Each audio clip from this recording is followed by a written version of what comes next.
What's up, Kurs? Hopefully y'all can hear me. Is the mic sounding good, Kurs? Hope it is. Kind of having a new spot.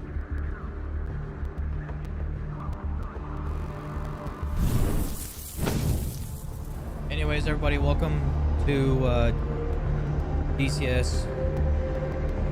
After like 3-4 hours of me trying to get this thing to work on here,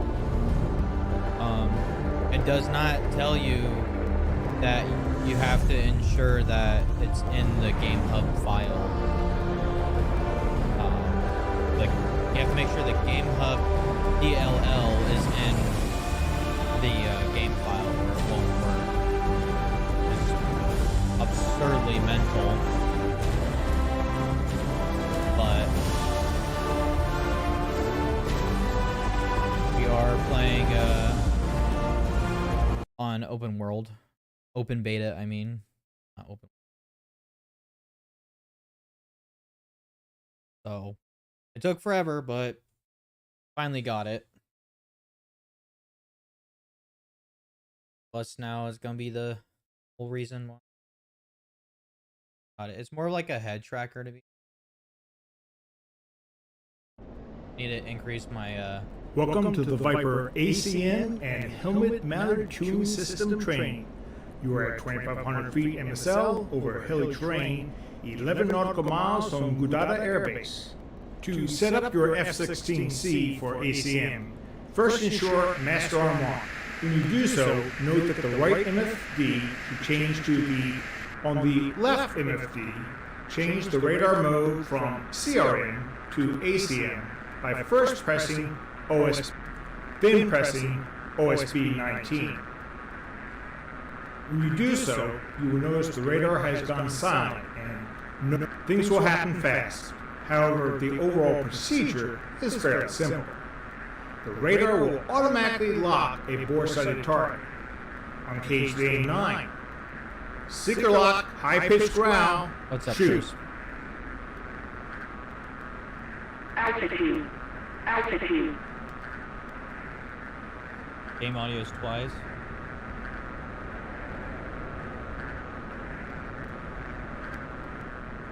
Got it.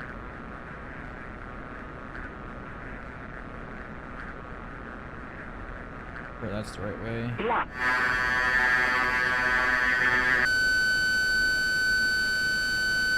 Fox 2. Did I forget to mention the targets are using flare countermeasures?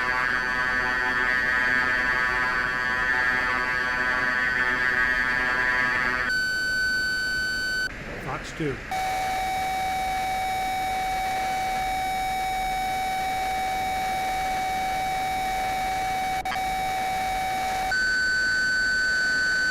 Fox 2. Oh, just whiz past them. Yeah, it should only be one now. I gotta change my settings though. This is the default settings that they give you. I kind of gotta work with it a little bit more.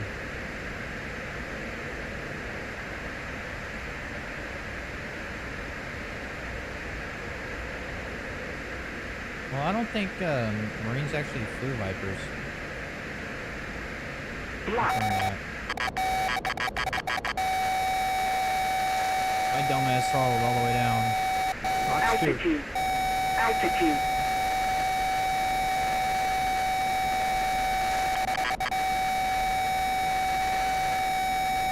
Can I hit this time? Or not? Fox 2. Oh, I didn't lock. Idiot. Turn off the radar by placing the RF master switch in silent. You should see. Well done. Okay. Start setting up for the next run by stepping to steer point 2. On the SMS page, right MFD, ensure AIM-9X is selected and set the missile to bore sight. Bore with OS Head towards steer point 2 and the next engagement will use the HMCS to visually Alright, steer fire point 2. and lock the target, setting up an A9X. The target is a MiG-27. It will be flying a circular pattern at approximately 5,000 feet in the cell. Turn the HMCS on by rotating Fox 2. Winchester, AIM-9 Sidewinders. You have run out of missiles before you could engage all the Alright, targets. let's try again. I wish there was just restart. There isn't.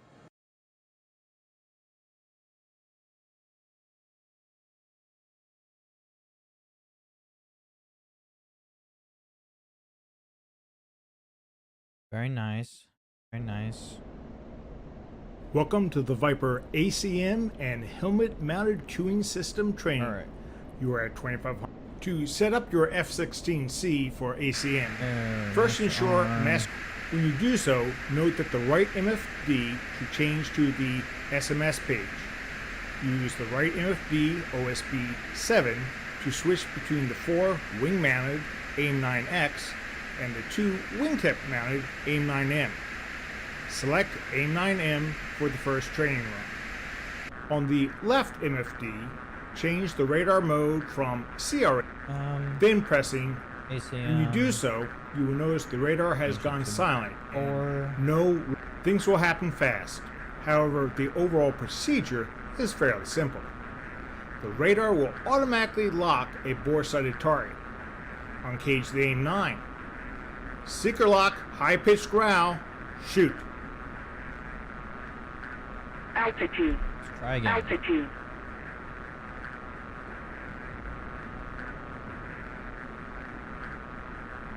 Yeah, it's been a minute since I've done any of this.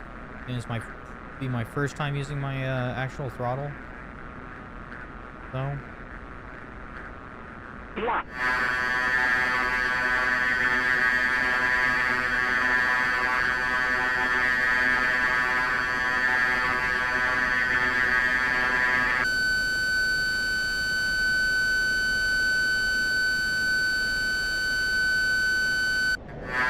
Fox 2. Did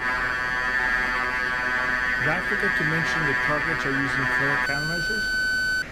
Fox 2. that one should hit. Turn off the radar by placing the RF master switch in silent. On the SMS page, right MFD, ensure AIM-9 axis, head towards steer point 2 and quickly review the procedure for the next engagement. We'll use the Alright. HMCS to There you go. visually fire and lock the Yeah, this is target, F16c. setting up an AIM-9X. The target is a MiG-27. It will be flying a circular pattern at approximately 5,000 feet in the cell. Turn the HMCS on by rotating the knob. Fox 2.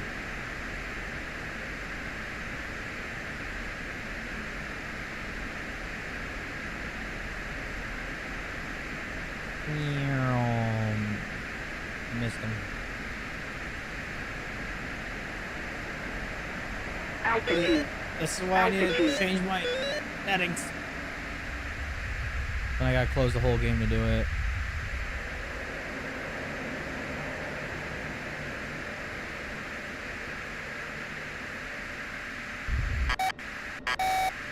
Altitude. Altitude. Fox 2. And Good flash. kill.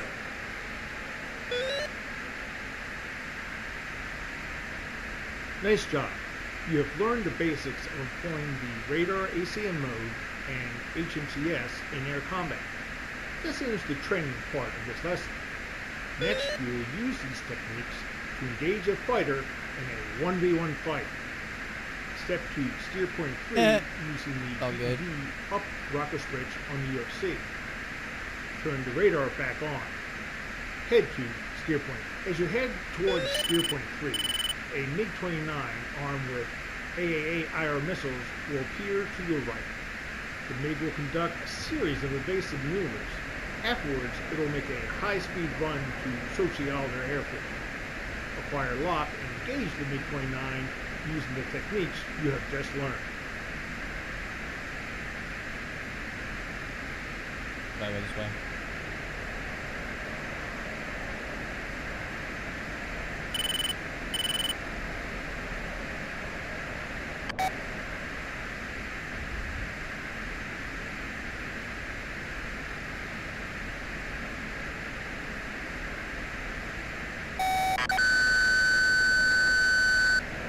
Cox 2.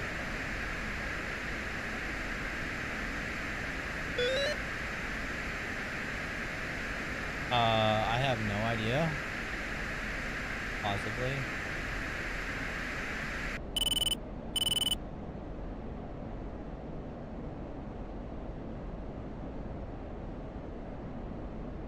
Block.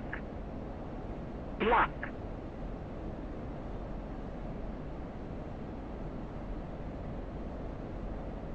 Uncaged missile.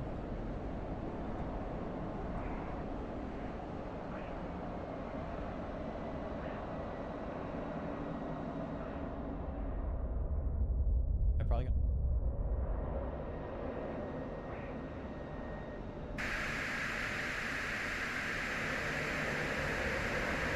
Yeah, I definitely need to change my settings.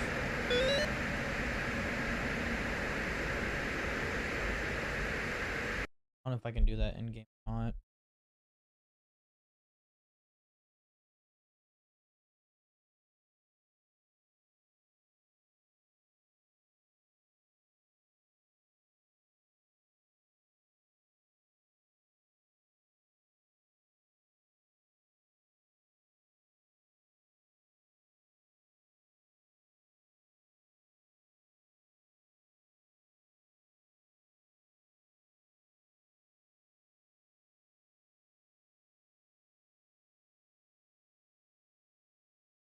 You can't really change that.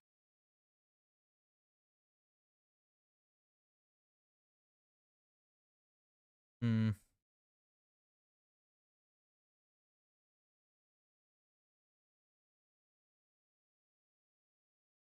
Confirmation. And you thought getting confirmation from me was a good idea?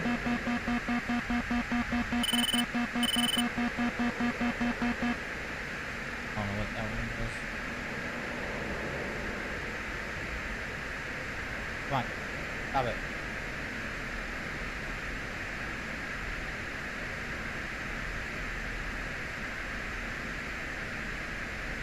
Altitude. Altitude. I gotta change that zoom thing because that's annoying.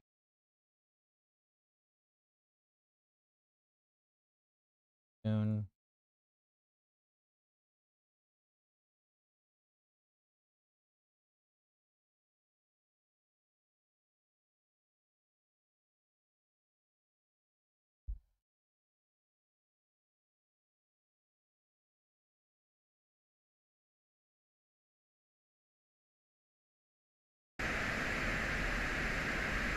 Nope.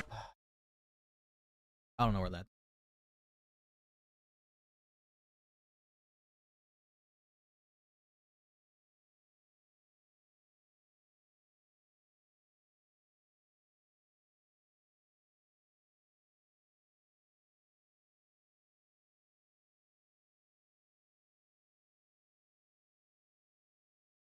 Normally when you type in something, it says what it is in the search, like all the things that come up for it.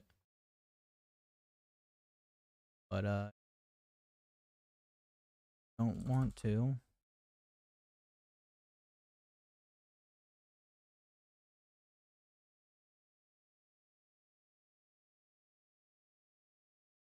No idea.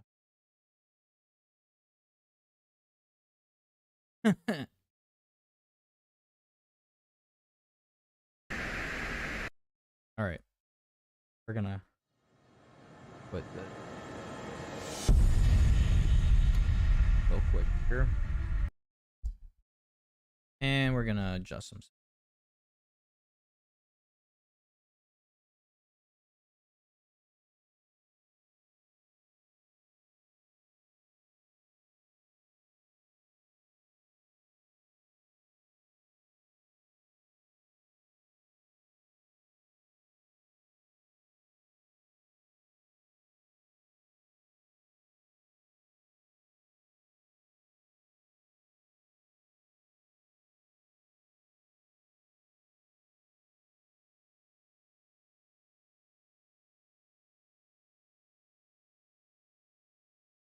Go like 50.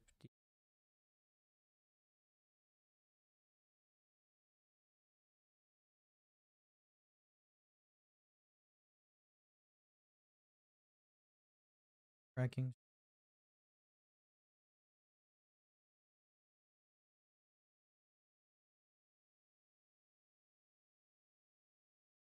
Turn off the auto center because that could be.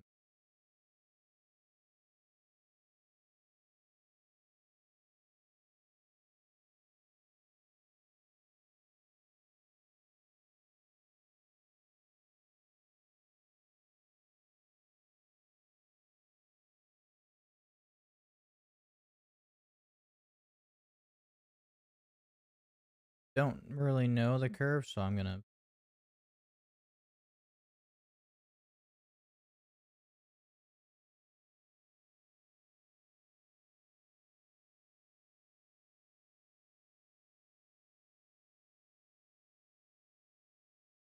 Guess we'll see how badly I messed this up.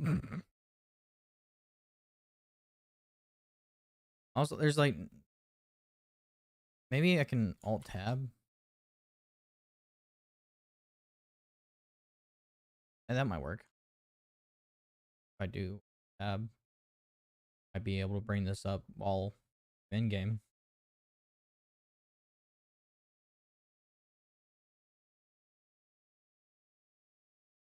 Railroader? What's that one like? Haven't back window. Like that.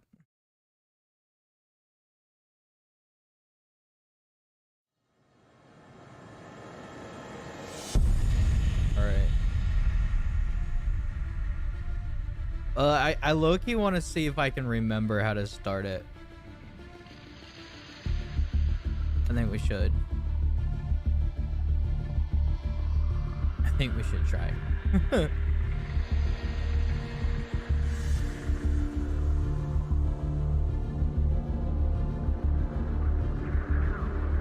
If I can remember. Because that would be pretty cool if I can remember.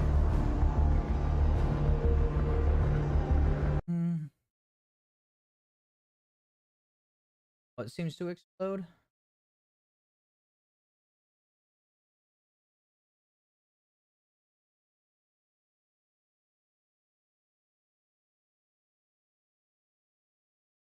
I'm not sure yet. I think maybe after the new year. Or like on the 1st, I might. New Year's Day.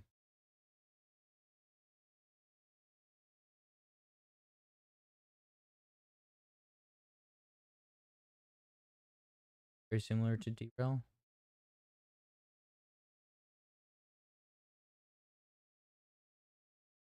Oh, okay. Oh, the wings explode.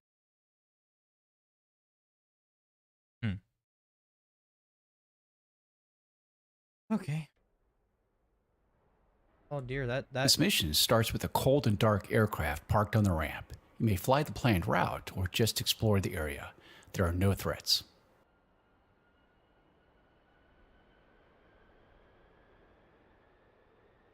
So, all right. See if I can remember this. Dut,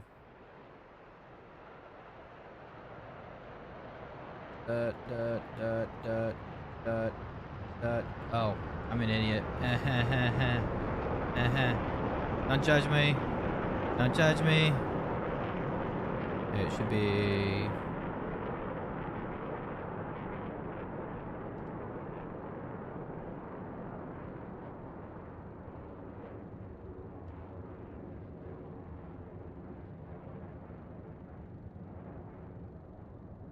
These were supposed to be on, I think.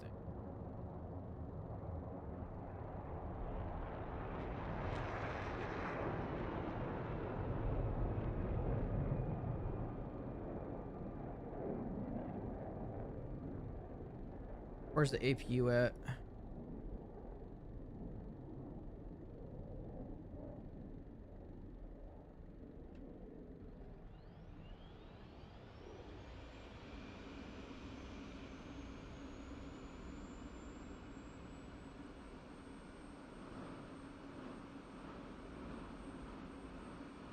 Waiting for those to kick up now.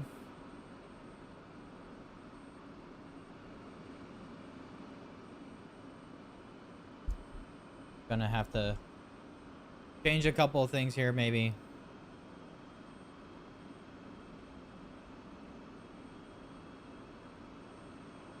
Be able to move this to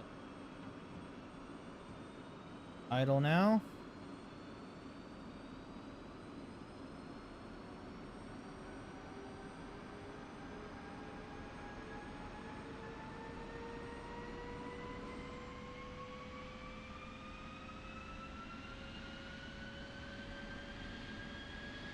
It'd be good to turn that back there.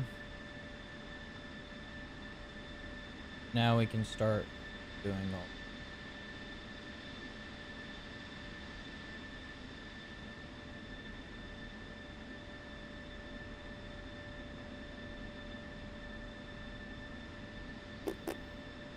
Or not. Gotta turn the knobs first. Man, I definitely don't remember.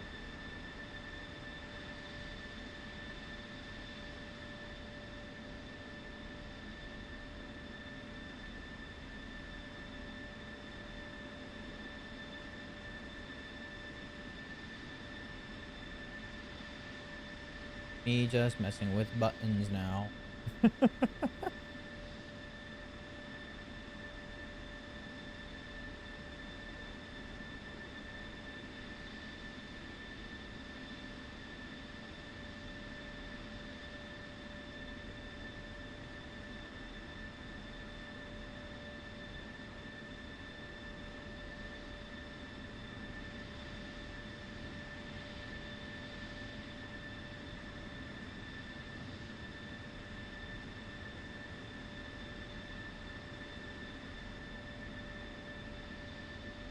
Yep, don't remember.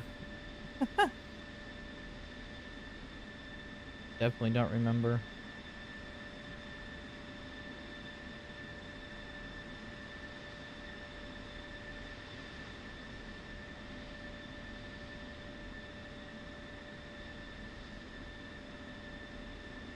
I guess I was supposed to leave the main power on, maybe?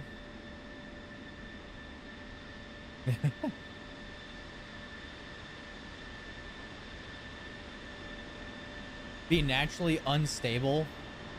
That is terrifying.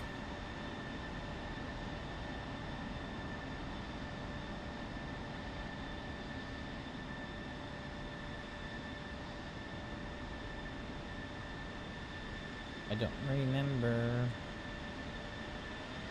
Oh, nope, nope, nope, nope, nope, nope, nope, nope, nope, nope, nope, nope, nope. Not that button. Not that button. That is. Gotta actually look in here. Can't tell. Yeah, I missed something. All right, time to do the tutorial, I guess, and to turn down the settings on a thing. I don't remember what I missed. Was it Alt tab? Aha! There we go. Exactly what we wanted. Settings. Feel like we want to do.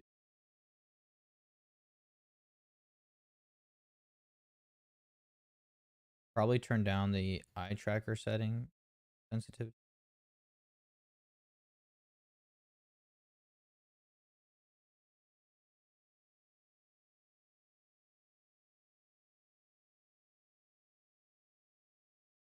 I don't know what the hell is trying to like zoom it in either. Welcome to this Like, training lesson on it. starting up the Viper. In some missions, you'll find yourself in a cold and dark Viper that you'll need to bring to life. While this can be a rather long process described in the manual, you can also enable the auto start function. However, for this lesson, we'll review the full startup procedure. Press spacebar when you're ready to get started. Yeah, we're gonna turn down the again.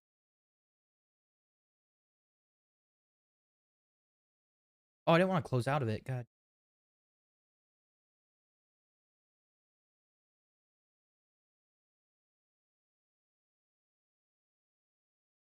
Turn that down. 20. That's the button. That's the button. All right. We're looking down.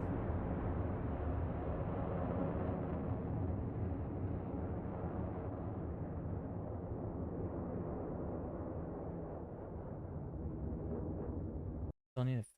What the hell? Numpad 0 is trying to do. I have no idea.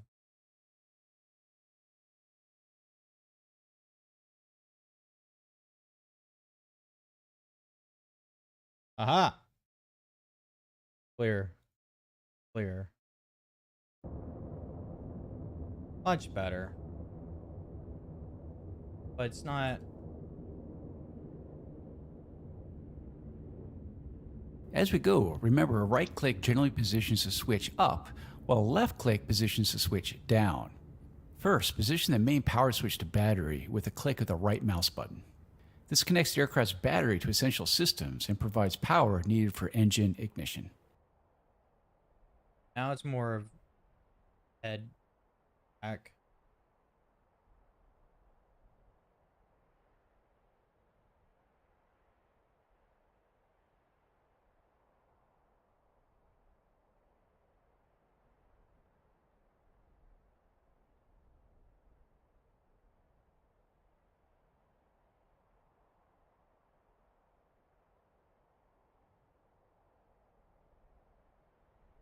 Not the view will center when the...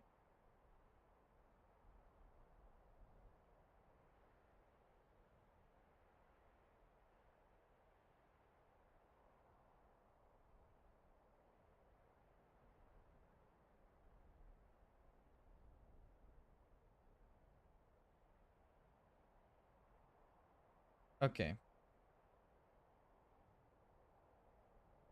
Just below the switch on the same panel, verify the amber Flickus relay light is illuminated. This is a check that Oh, the I flight suppose to control switch to the computer's battery, fault not main monitoring power. system is operating. Press spacebar to continue. Now, position the Flickus power test switch to the test position and hold it in place with the right mouse button. The 4 Flickus power lights next to the switch should illuminate.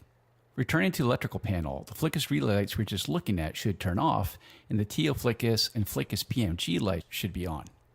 This test verifies operation of flight control computer with aircraft battery Greater as the power range and source. speed of the energy. Release the switch and press spacebar to continue. Oh.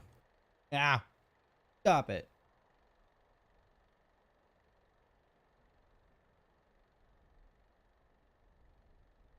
Yeah, it's a little finicky, I ain't Next, gonna position lie. the main power switch to main power. This prepares your aircraft to run off the engine-mounted generator, but electrical power is not available until the engine is up and running. Yeah, I want to know what I forgot. For that reason, the I need engine a and little hydraulic oil refresher. pressure warning lights on the right eyebrow and electrical system and secondary caution lights on the caution panel should be illuminated. Press spacebar to continue. It's so, like, finicky. On the EPU panel that is just outboard of the main power switch, you'll want to verify the EPU generator and EPU PMG lights are off. Illumination of either indicates criteria for EPU activation are met. The EPU could activate and create hazardous conditions if the EPU safety pin is removed by the ground crew.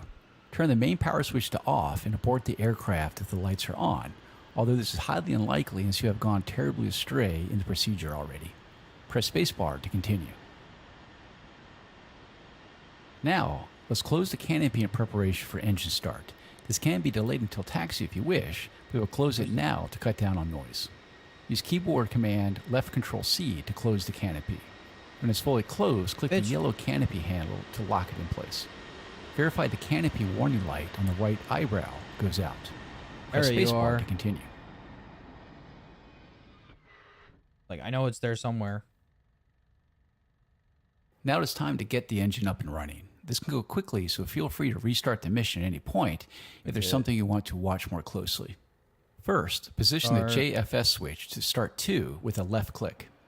Throw it into That just expended idle. both jet fuel starter JFS accumulator bottles and began to spool up the JFS. This also closed the Flickus relays and applied power to the Flickus. The JFS run light should come on when it's up to speed, and engine RPM should start to increase. Now, let's monitor the engine instruments.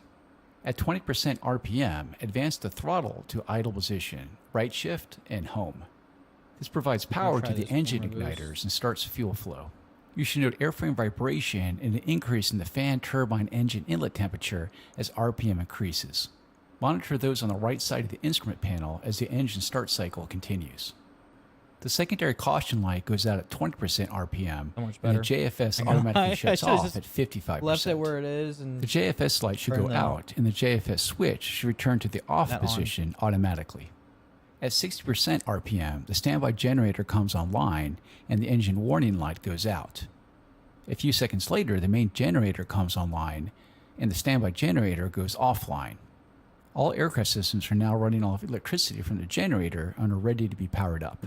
Normal indications after engine start are hydraulic and oil warning lights off, fuel flow between 700 and 1700 pounds per hour, oil pressure 15 psi minimum, nozzle think our position engine greater than started. 94%, RPM 62 to 80%, F-tip 650C or less, and hydraulic pressure for A and B between 2850 and 3250 psi. Verify those on the instrument panel and press spacebar to continue. Now that power is provided by the generator, we have 3 quick tests to run on the master test panel. Position the probe heat switch to probe heat. Verify the probe heat caution light on the caution light panel is off. Illumination means one or more probe heaters are inoperative or failure of the monitoring system has occurred. Now position the probe heat switch to test. The probe heat caution light should flash 3 to 5 times per second. The probe heat monitoring system is inoperative if this does not occur. Return the probe heat switch to the off position. Press spacebar to continue. it said warning panel, and I don't see anything.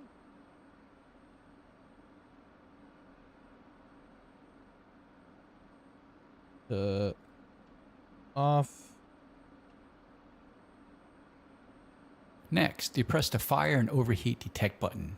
Verify that the engine fire warning light and the overheat caution light are illuminated when the button is pushed. This checks for continuity of the fire and overheat detection loops.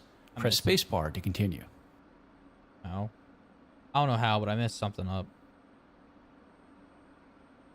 Then, depress the malfunction indicator lights button. I don't know what I did. Okay, moving on now. Welcome to this training lesson on starting up the Viper. In some missions, you will find yourself in a cold and dark Viper that you'll need to bring to life. While this can be a rather long process described in the manual, you can also enable the auto start function. However, for this lesson, we'll review the full startup procedure. Press spacebar when you're ready to get started. As we go, remember this stream right-click should be generally good. positions the switch up, while left-click positions the switch down. Probably First, buffers position the with main power loading. switch to battery with a click of the right mouse button. This connects the aircraft's battery to essential systems and provides power needed for engine ignition. Yeah, it's on Just battery. below the switch on the same panel, verify the amber Flickus relay light is illuminated. This is a check that the flight control computer's fault monitoring system is operating. Press spacebar to continue. All right. Now, position the Flickus power test switch to the test position and hold it in place with the right mouse button. The 4 Flickus power lights next to the switch should illuminate. Returning to the electrical panel, the Flickus relay lights we're just looking at should turn off, and the TO Flickus and Flickus PMG lights should be on. This test verifies operation of flight control computer with aircraft battery as the power source. Release the switch and press spacebar to continue. Next, position the main power switch to main power. This prepares the aircraft to run off the engine-mounted generator, but electrical power is not available until the engine is up and running.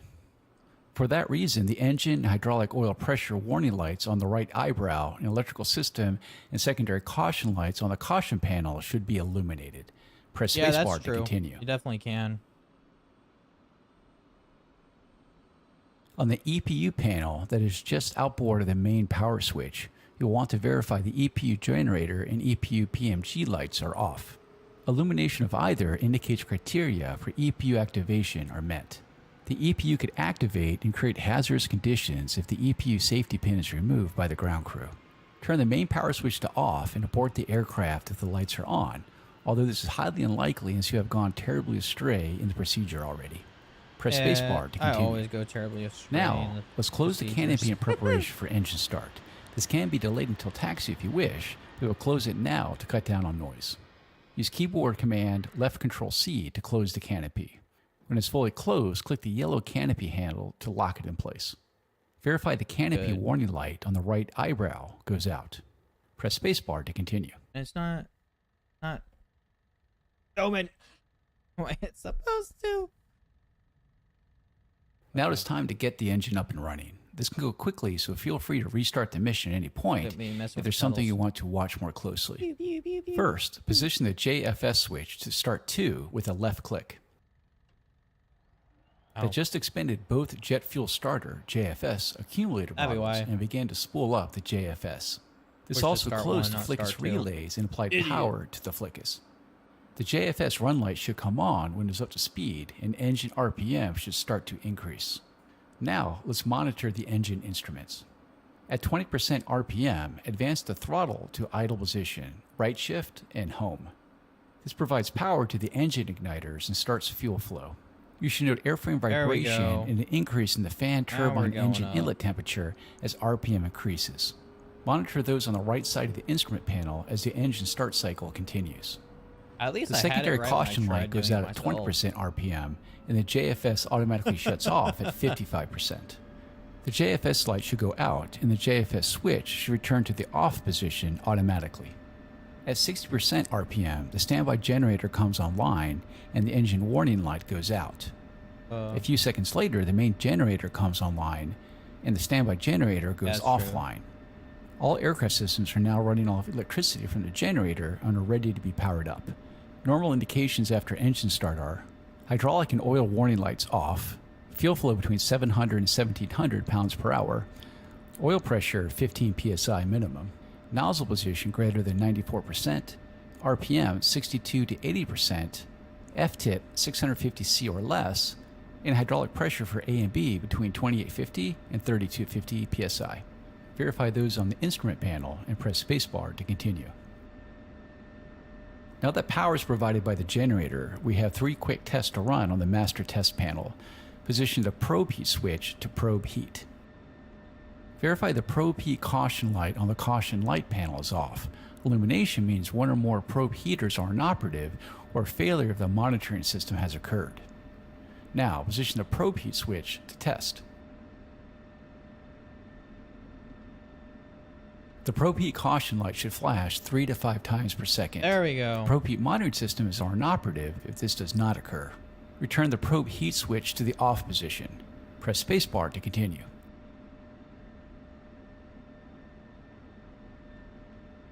Be good. Next, depress the fire and overheat detect button. Verify that the engine fire warning light and the overheat caution light are illuminated when the button is pushed. This checks for continuity of the fire and overheat detection loops. Press spacebar to continue. Then, depress the malfunction indicator lights button. All cockpit warning, caution, and indicator lights should illuminate when the button is depressed. Voice message system audio alerts should play in priority sequence. A brief landing gear warning horn should be heard prior to the warning and caution words. Press spacebar to continue. Now it's time to get our systems up and running and start the INS alignment. This is far easier than it sounds. First, turn on all the switches on the avionics power panel. Each switch in sequence provides power to the modular mission computer or MMC, power to the store stations or ST/STA, power to the 2 MFDs, power to the upfront controls or UFC, power to the GPS receiver, and power to the data link. We're getting or somewhere, DL. folks. There's also a map power switch, but this is not used in the Block 50 Viper. Press spacebar to continue. Next, position the EGI INS knob to align. This begins alignment of the EGI INS ring laser gyro navigation system. A normal alignment takes approximately 4 minutes to accomplish if the aircraft remains stationary. The knob should be set to nav prior to taxi. Press spacebar to continue. Oh, gotta go back. Go back. There. While the INS is busy aligning, we'll complete the rest of the cockpit setup and checks. First, set the CNI knob to the USC position. This enables control of the primary communications, navigation, and identification functions from the upfront controls.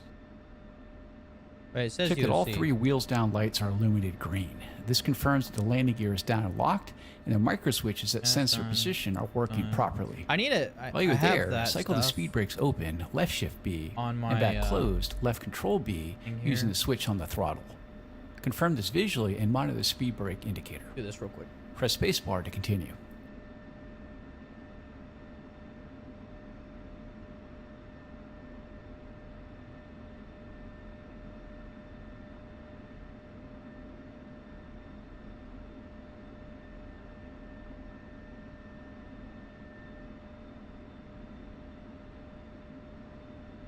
It's a little bit of a mess.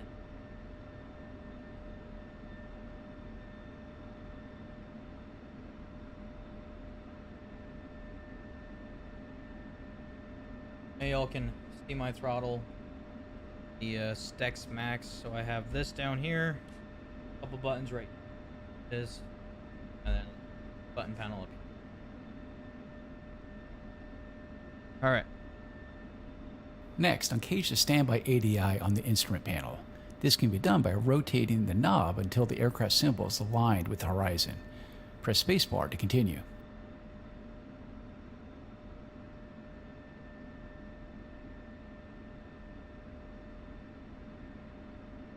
It actually decides to go.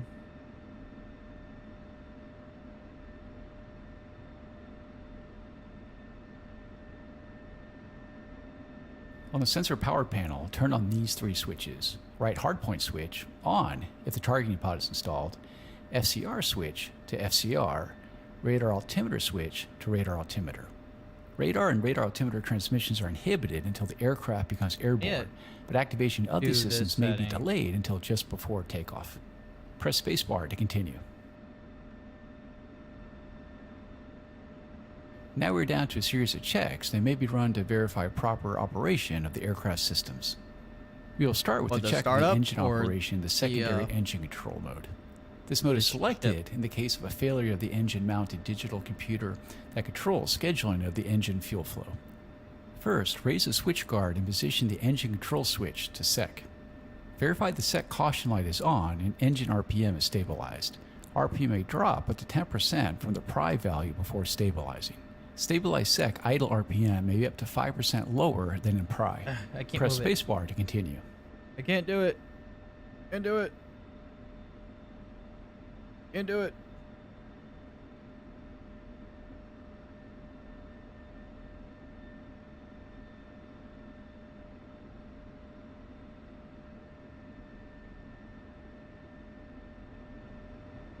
How we solve it.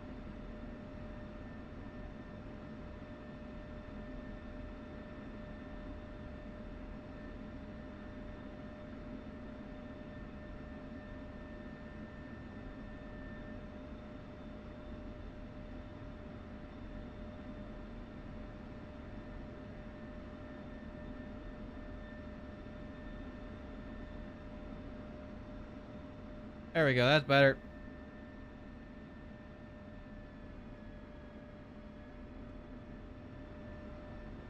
Now hold down the wheel brake to the next part so your aircraft does not move.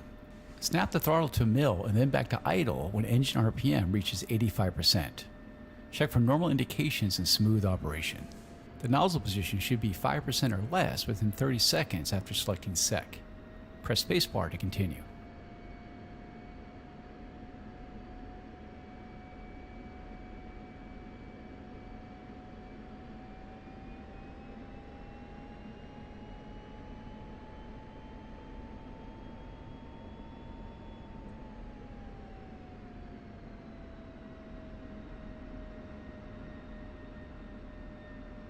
You can't really. I don't know how you can snap it to mill. But.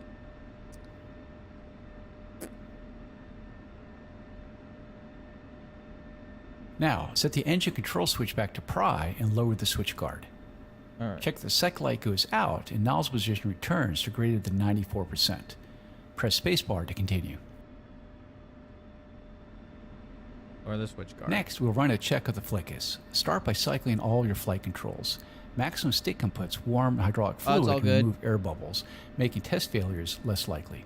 Then position the flickus bit switch Not like to we're bit. really The run light on the flight guys control watch panel anything anyways illuminates. right now.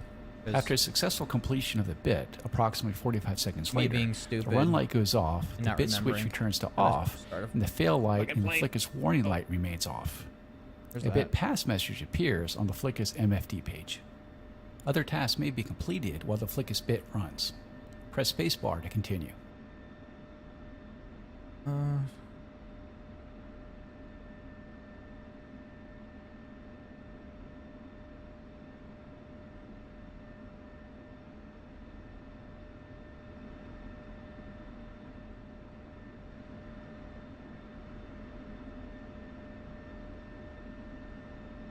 Gotta move that over a little bit.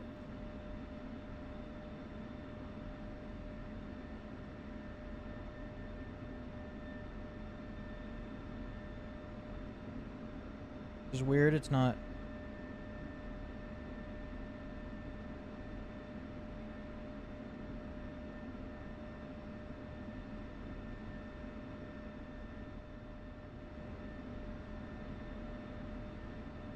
Alright. Now we'll test a fuel quantity Ew. indicating system.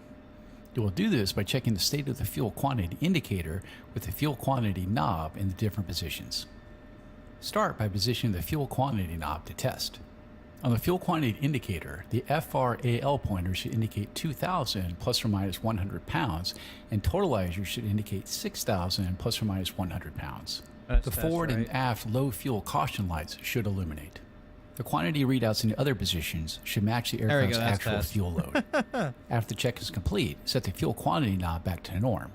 Press spacebar to continue. Next, let's check the operation of the digital backup software. It is used if problems arise with the primary flickus software. First, position the digital backup switch to backup. Verify that DBU on warning light illuminates and operate your controls. All surfaces should respond normally. Next, return the digital backup switch to off. Verify the DBU on warning light goes off. Press spacebar to continue.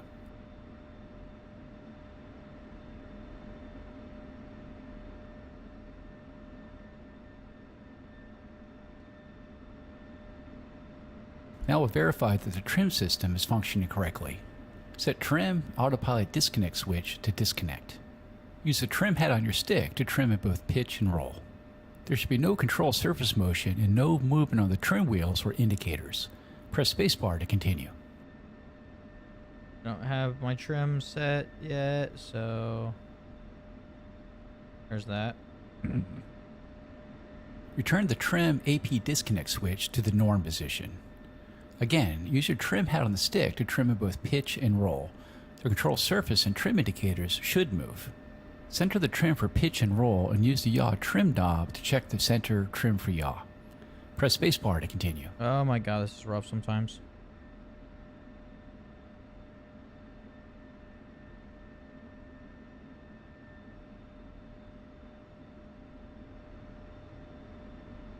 Next is to check if the manual pitch override I don't system remember is that working part. correctly. Start by pushing the stick full forward and holding that position. The horizontal tail should deflect down. Then position the MPO switch to override and hold. Confirm that horizontal tail trailing edges move further down. Release the stick and MPO switch to confirm that the horizontal tail returns to its original position. Press spacebar to continue. Yes, it does. The last check is of the emergency power unit. This check verifies EPU electrical power is available in case of an emergency. It may be delayed until just before takeoff if desired. First, check EPU fuel quantity reads 95 to 102%. Next, pet set cam? oxygen to 100%. Then, holding down the brake, No, I don't got a pet increase cam. engine RPM to 10% above normal idle. Press spacebar to continue. No pet cam.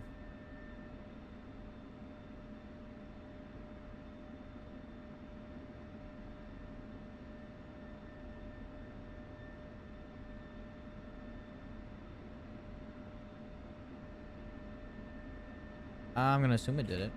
Set the EPU generator test switch to EPU generator and hold it in position. Check the following lights: EPU air light on, EPU generator and EPU PMG lights off, Flickus power lights on, EPU run light on for a minimum of 5 seconds. Press spacebar to continue. Return the EPU generator test switch to the off position. Return the throttle to idle and set oxygen back to normal.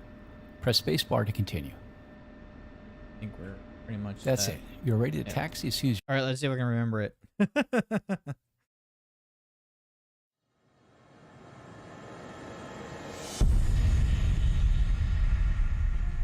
Probably not. But we try.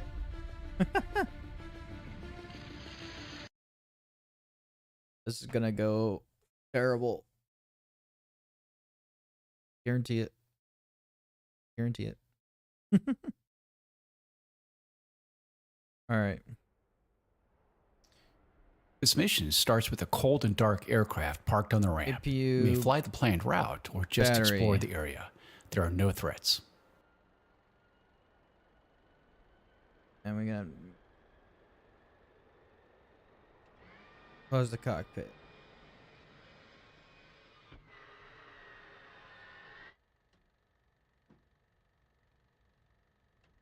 Two.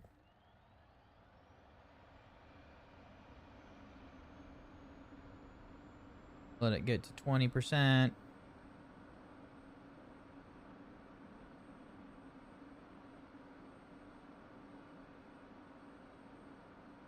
And now we can switch it from idle.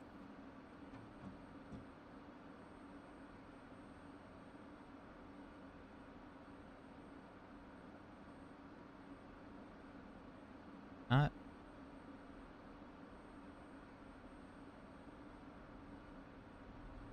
Must have messed up again.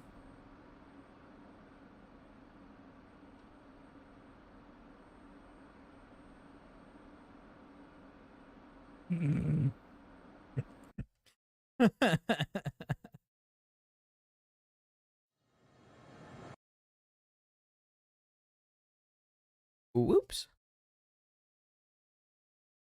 I don't know how I messed it up though. All right. This mission starts with a cold and dark aircraft parked on the ramp. You may fly the planned route or just explore the area. There are no threats. And close. All right. Main power. Start.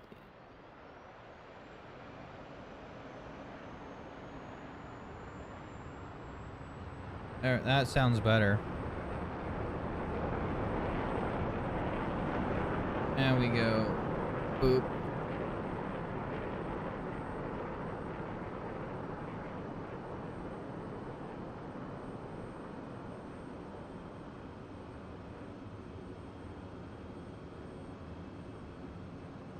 Can't tell if it's moving or not.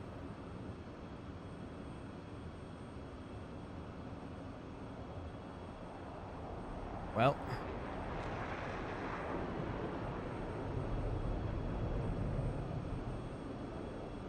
Yeah, in all honesty, don't know I'm messing up now.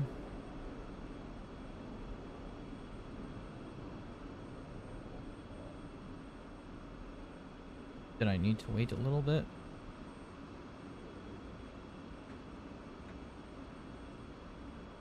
Yeah, my engines didn't start properly.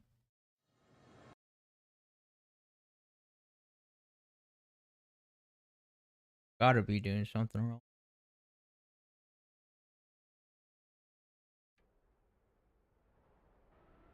This mission starts with a cold and dark aircraft parked on the ramp. Battery You may again. fly the planned route or just explore the area. There are no threats. Nothing should happen for right now.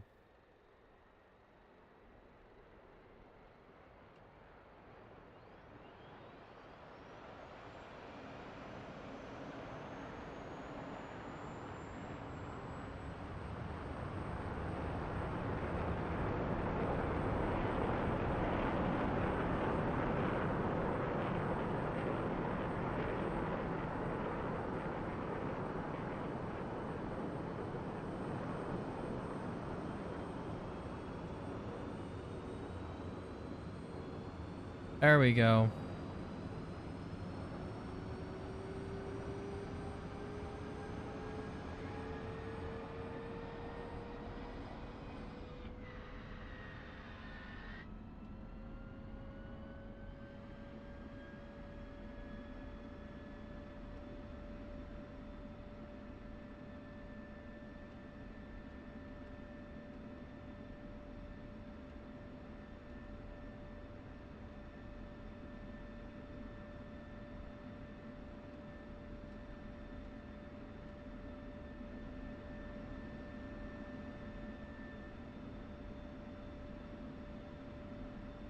And it should be pretty much right.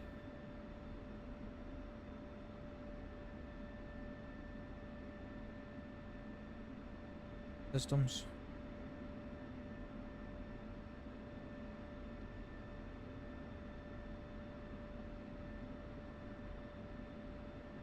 That's good.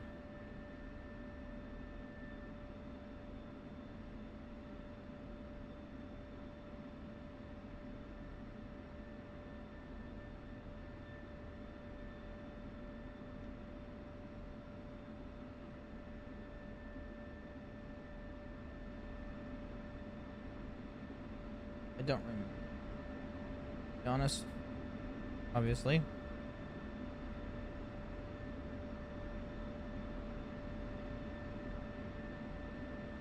My rudder's not wanting to move.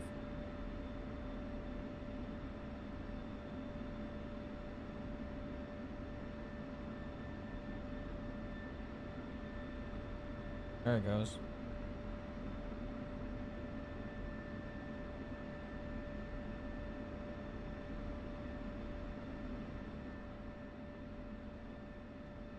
Alright, that should be it.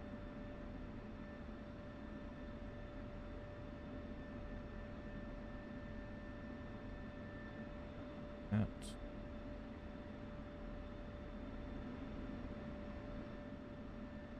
we'll only hold mess up like again, but I am done doing that. I'm gonna go shoot.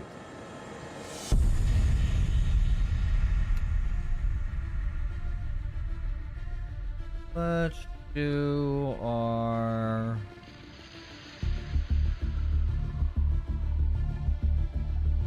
M120B.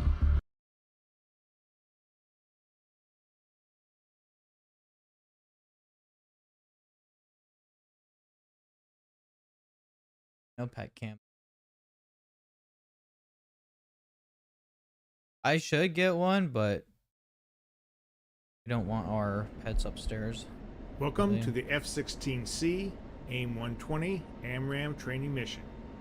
You are at 24,000 feet MSL. Overhead, your home airfield, Kitasi Air Base. Now it's actually First steps will be working to a set little your bit better. aircraft for air-to-air combat. When ready to continue, press to set up your F-16 for air-to-air combat. First, when you do so, note that the right MFD will change to the Stores Management page showing AIM-120 missiles are selected. Using the right MFD, OSB 7, you can switch between the 4 wing-mounted AIM-120Bs or the 2 wingtip-mounted AIM-120Cs. When ready to continue, on the left MFD, increase the radar search range to 80 nautical miles. When you do so, you should see a target about the middle of the display. It is the first air target. You can lock it up now or wait till unpaused. The first 2 engagements will follow the same pattern. 1. Lock the target. 2. Close the range until at least inside the maximum flyout range. 3. Put the target designation box inside the allowable steering error circle. And 4. Fire the missile. When ready to continue, press the spacebar.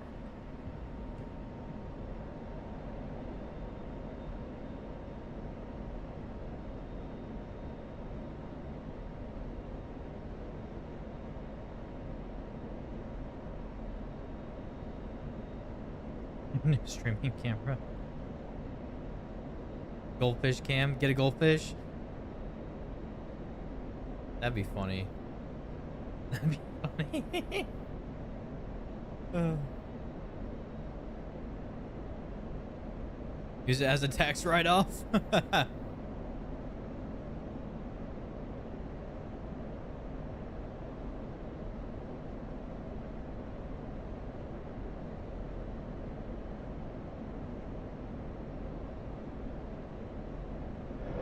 Fox 3.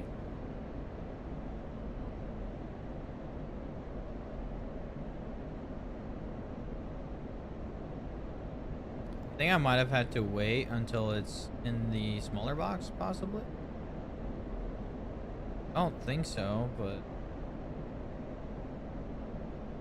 it's been so long since I've done this one.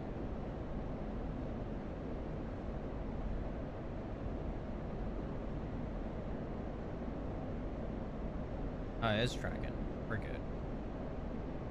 Splash the target. Good job. It really is. Before you begin the next engagement, set the radar search range to 40 nautical miles. Check AIM-120's remaining using the SMS display on the right MFD. Set steer point to number 2 using the up. In this engagement, you will attempt to shoot down EMS two right. MiG-29s in a single pass by using the AMRAAM's ability to go active after launch. The targets are at approximately 16,000 feet, heading northwest at 430 knots in a line abreast formation. The plan is to lock one target, preferably the closest, in single target track and launch an AIM-120 while still BVR. You will keep this target locked until the indicator shows the missile has gone active. A counter changes to T counter. Once I really the need first to mess with missile my has gone active, sensitivities you will unlock the first target, for this lock the and second this target, and shoot an AIM-120 at it. If done correctly, you will have two AMRAAMs in the air against two different targets. When the second missile goes active, unlock the second target and be prepared to engage either target should the first shots miss. When ready to continue, press the spacebar.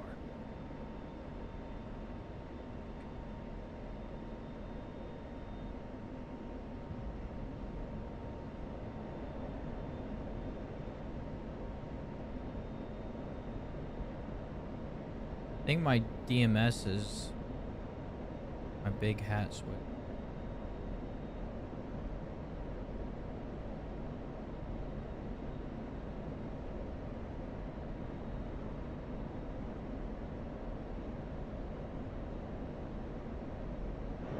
Fox 3.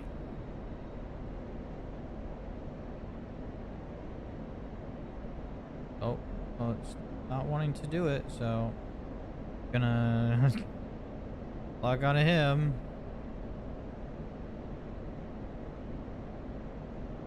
Oh no, another guy over here.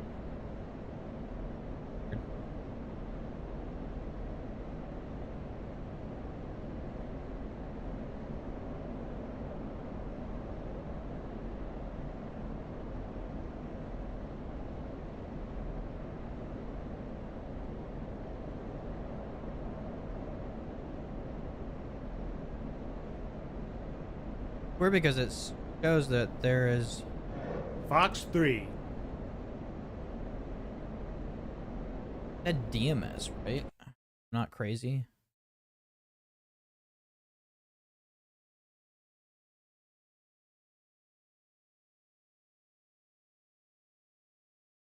That's DMS. Did say DMS. Did it automatically? Oh my god, it did. It already that stuff up on my throttle here.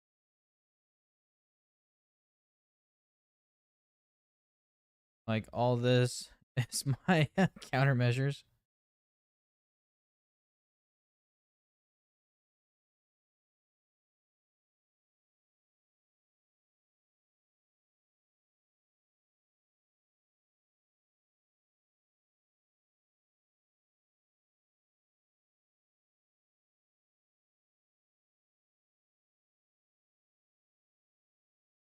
Yeah, I really need to just get into my keybinds and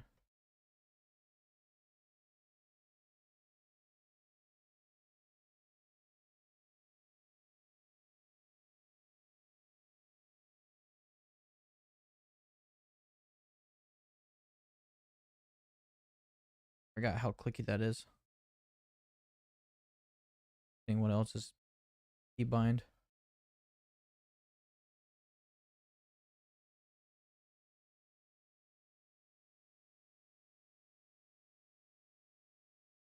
Nothing else. Okay.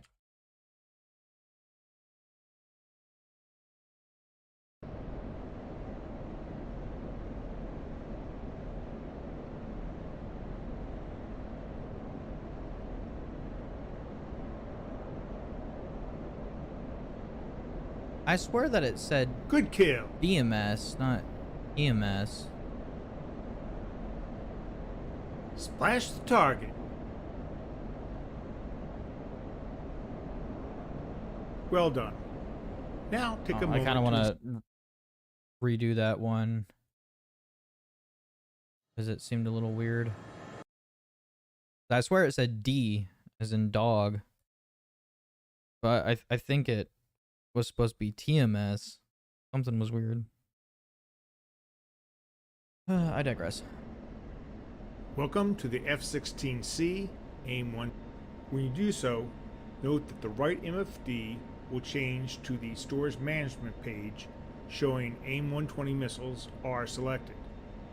Using the right MFD OSB 7, you can switch between the 4 wing-mounted AIM 120Bs or the 2 wingtip mounted AIM 120Cs. On the left MFD, increase the radar search range to 80 nautical miles. When you do so, you should see a target about the middle of the display. It is the first air target.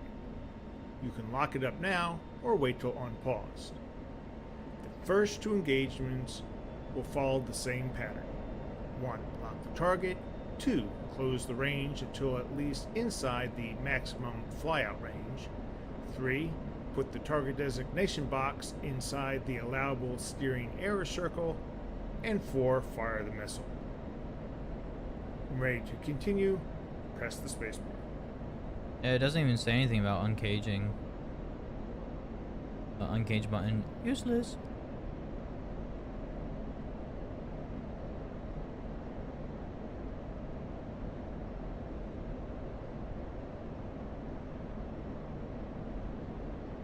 Fox 3. To be honest, I got 2 more. Well, I got 1 more webcam, which is up here. So I could use that as a goldfish cam. But then, like, who would feed my goldfish when I'm gone at work? I know they'd all forget about it.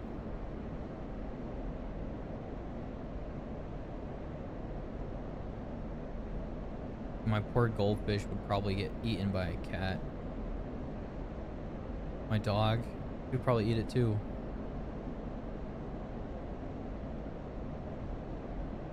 I swear that was in the oh, I forget that it's on the left MFD as well, not just the HUD. Oh, there's the missile.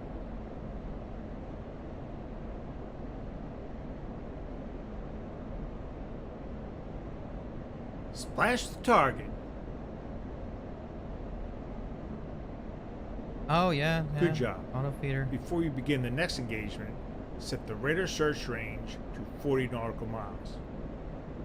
Check AIM 120's remaining using the SMS display on the right MFD. Set steer point to number 2 using the upfront controls DED up switch.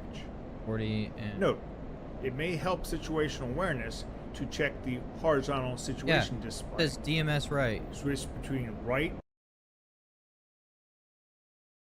No, I wasn't crazy. EM.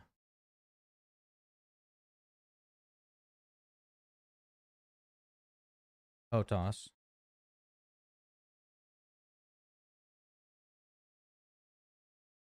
Play management, yep.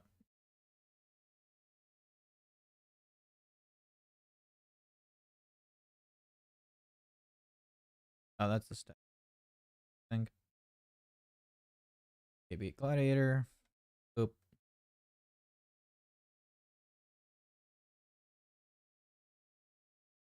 Left. So I did have it keybind. I just guess it didn't remember it.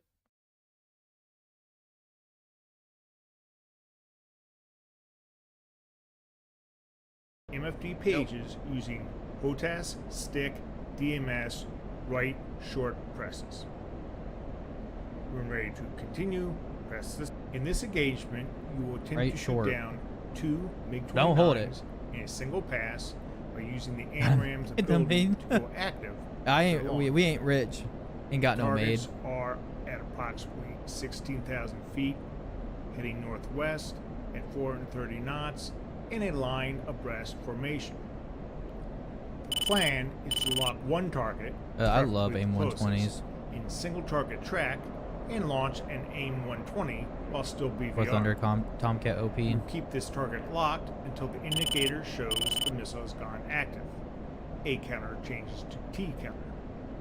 Did it not Once the switch first missile to has gone active, you will 0.2? unlock the first target, lock the second target, and shoot an AIM-120 at it.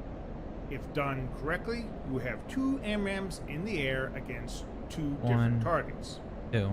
No. When the second missile goes active, unlock the second target and be prepared to engage either target should the first shots miss.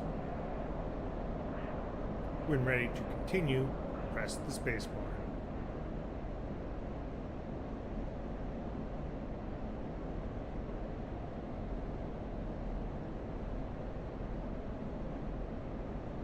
There we go.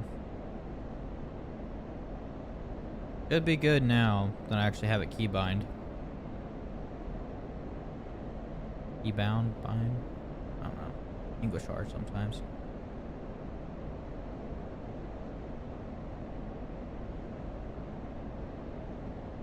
Fox 3.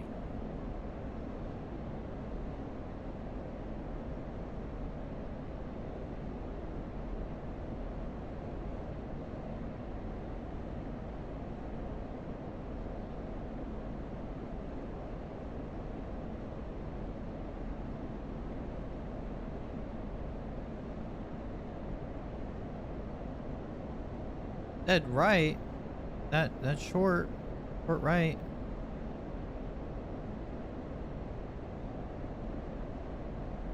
I wonder why it's not doing it.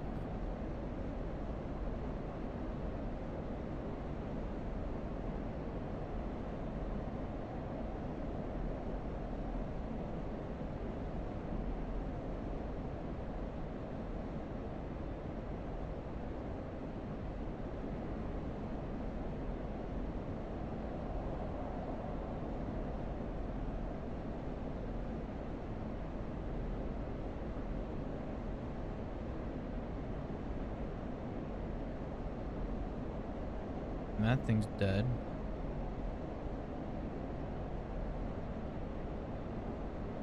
I must have did something wrong.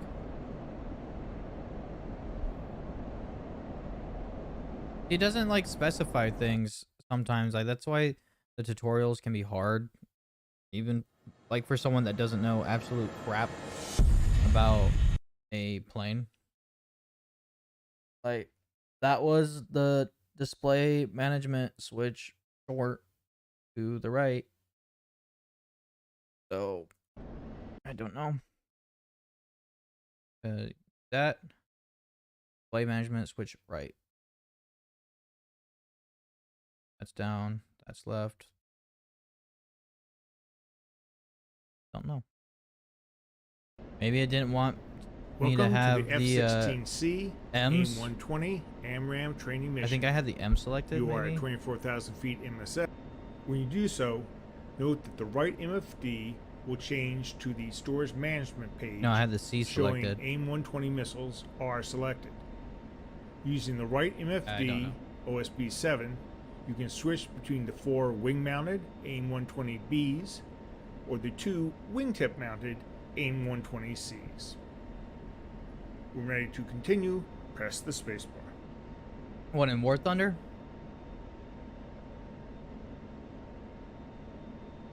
They have the AIM 120. It's on the F-14. I'm pretty sure it is. Oh, can I just... That hurts. You get me a... Spacebar. On the left MFD, increase the radar search range. Oh, that's 50. to Oh, 80 right, it's the nautical Phoenix, miles. yeah. When you do so, Idiot. you should see a target Phoenixes are what I about like. the middle of the display. Little interceptor It is missiles. the first air target. You My can lock bad. it up now or wait till unpaused. The first two engagements will follow the same pattern. 1. Lock the target. 2. Close the range until at least inside the maximum flyout range. 3. Put the target designation box inside the allowable steering error circle. And 4. Fire the missile.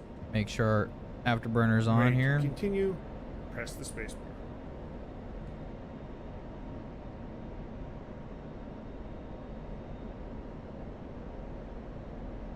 I mean, it's either we wait for the target to we get closer to it, right? Or we get closer to it ourselves and then shoot.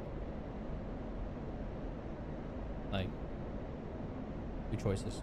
We'll just go with one.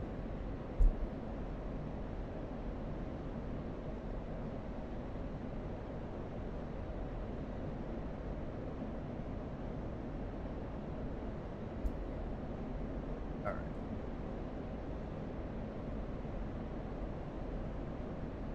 Is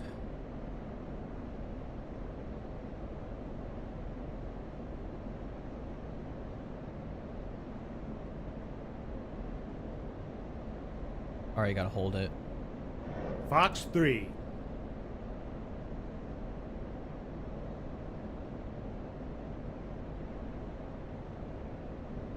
Actually gonna read the thing this time.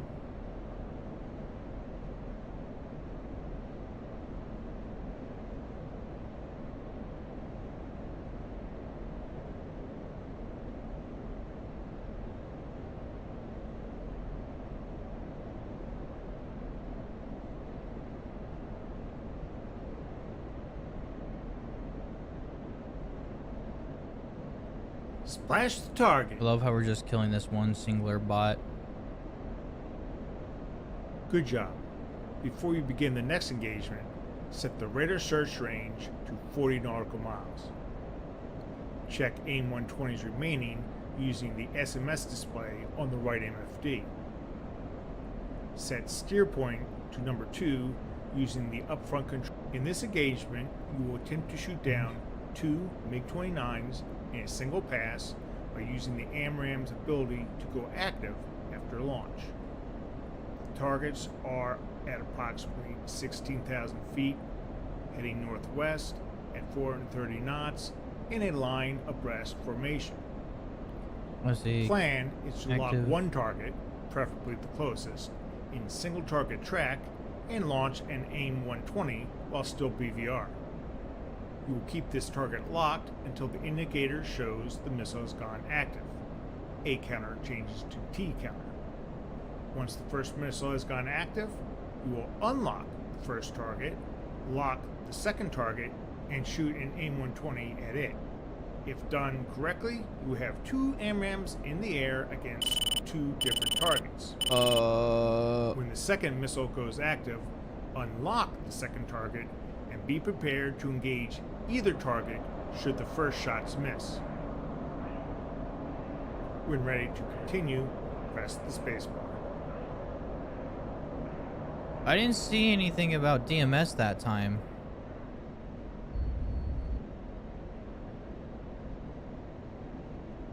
Anyone see anything about DMS that time? I did not. So, confusion. Alright. I'm not sure how you know. It doesn't tell you where to look. to know whether it's still active or not.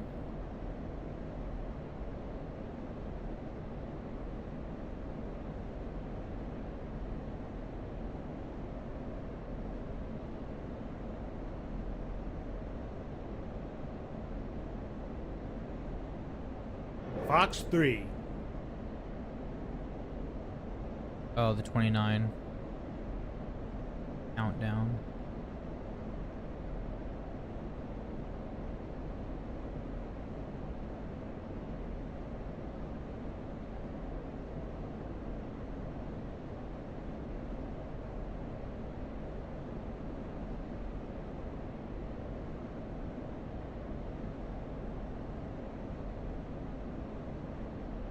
I think we're good to untrack that one now.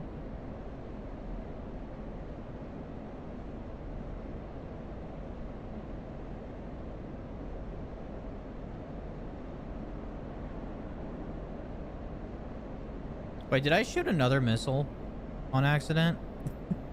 I think I did. Fox 3. I think I shot another missile on accident.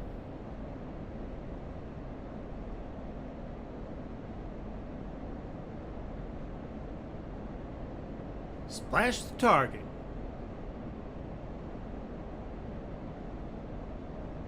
I guess I did it right. Good kill.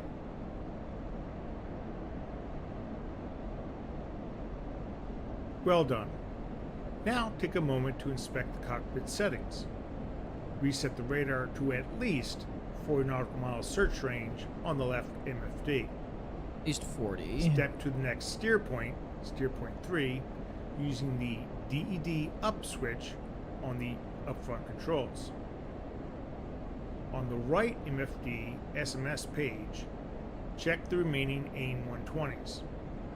For this run, an AIM 120C is preferable, but not necessary.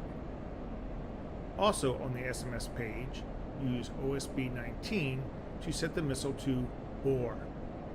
This will force it to use bore sight mode. When ready to continue, press the spacebar. I don't want to switch to bore.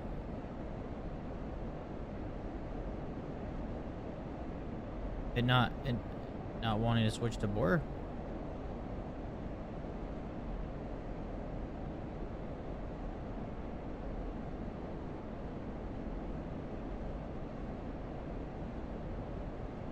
Confusion. Yep, confusion. 0.3. This engagement will be a mad dog shot. An AMRAAM fired in this mode can and will lock onto the first air target it detects, even friendly aircraft. When ready, turn towards steer point 3 and search for the target using the radar. The target is an Su-24 Fencer at approximately 6,000 feet, 450 knots, heading northeast. Once detected, do not lock it with the radar. Rather, maneuver to keep it on the display as you move to intercept it. When ready to continue, press spacebar.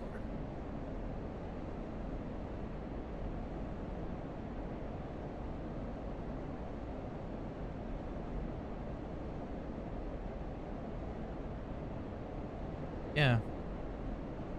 Now let me switch it to bore.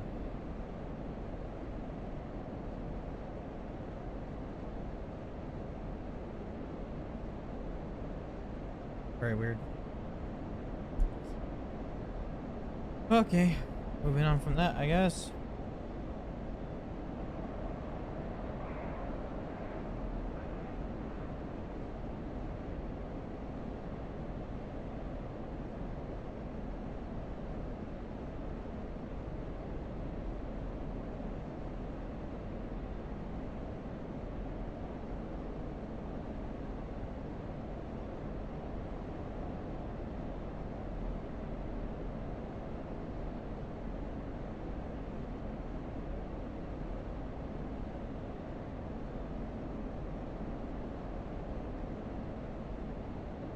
Guess I could just do it the old-fashioned way. how we just did it. Don't want to switch to bore. I did see in this update they fixed like a lot with the F16.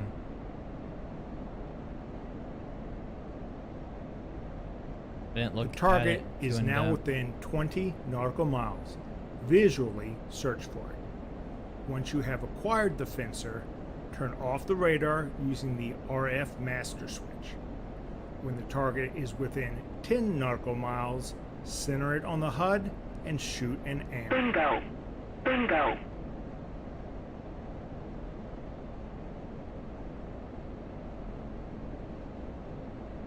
Okay, let's see if I can. Yay for having a HUD.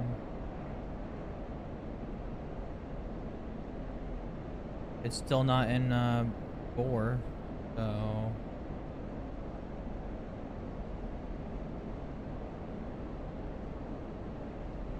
Fox 3.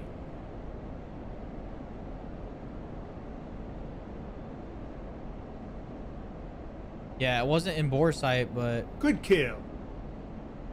missile knows where it is and where it isn't, I guess. Congratulations. You have successfully engaged I all don't the know. targets and completed AIM 120 training in the F16c. It definitely Viper. didn't say You may end DMS the that flight or third, continue to fly. fourth time, whatever time it was.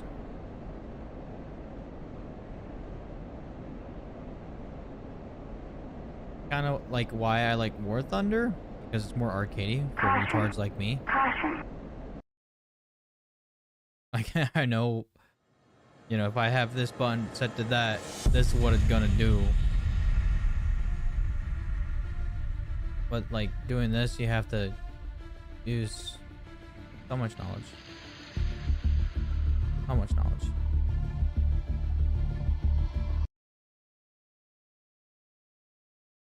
Maybe. Maybe. I'd have to see if my ally can run the VR. Because if it can, then I'd want to stream it. Welcome to the AIM 120 track while scan and Link 16 training. You are at 12,000 feet MSL over the coast of the Black Sea, approximately 2 nautical miles east of the bullseye. The first step will be to set Block up 50, your go. aircraft for air-to-air combat. When ready to continue, press the spacebar. Oh, right. This is where I have to command my wingmen. Yeah. To set your F-16 for air-to-air combat, when you do so, note that the right MFD should change to the SMS page showing the AIM 120 missiles are selected. Using the right MFD, OSB 7, you can switch between the 4 wing-mounted AIM 120B and 2 wingtip-mounted AIM 120C. When ready to continue, press the spacebar. Yeah, that is OSB 19. And 120C. 4. I don't know. On the left MFD, change the radar mode from range while scan. Next, reduce the scan azimuth sweep to 30 using OSB 17. When you do so, you should notice 2 radar targets. Where does it? They will start as search targets, small solid boxes, that should turn 10, into track targets, large solid 60. boxes. Contact bearing Once this 40. occurs, 235. press the spacebar to Yes. continue. Contact bearing 238.35. As you fly towards the targets, press TMSR, forecast stick TMS right. This will change both tracks to system tracks, large empty boxes. Contact bearing System tracks will be used to guide the AIM 120s after launch. Use TMSR again to bug the closest target. This will select it for an AIM 120 shot. As the bug target enters max fly-out range, shoot the missile.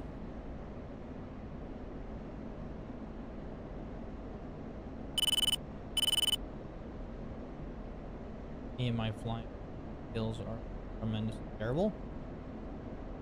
Just so you all know. Gotta make sure the afterburner was kicked in. Was it?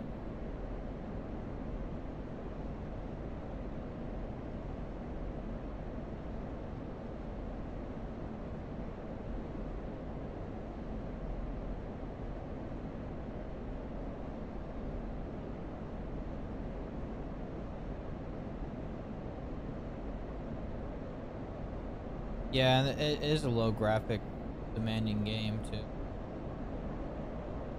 Is it on Steam?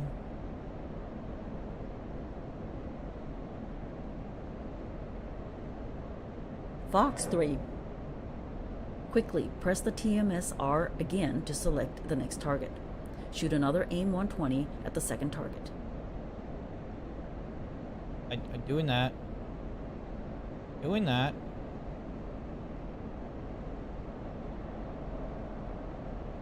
I don't want to do it. Splash the target. Heli bandit, 12 o'clock. I'm not wanting to do that.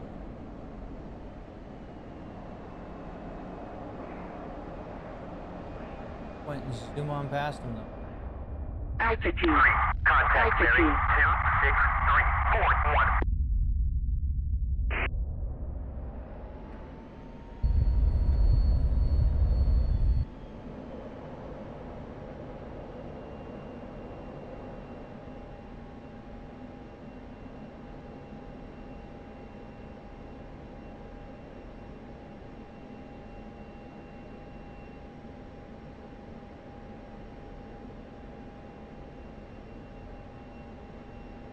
Fox 3.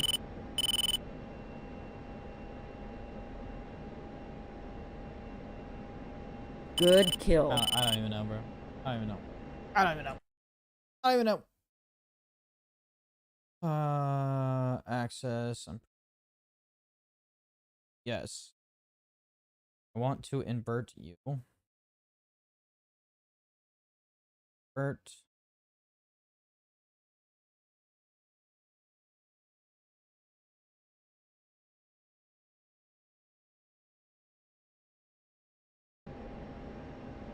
Well, targets got past the cap. Training terminated. You got past the cap, bitch.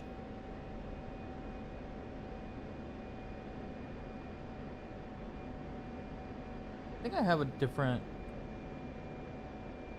thing here I can use for that.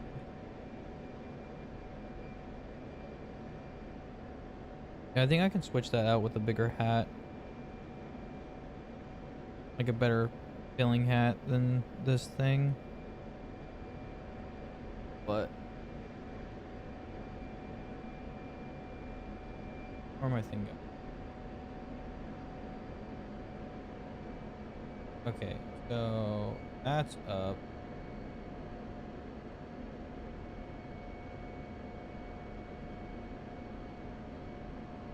I want to.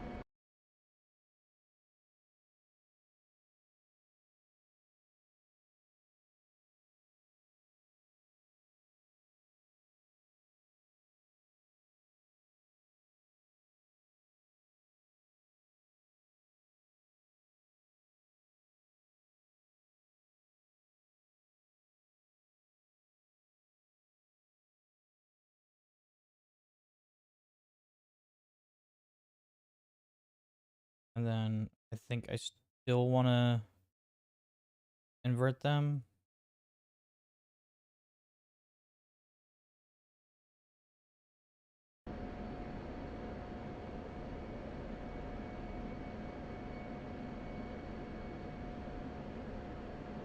No, they were fine.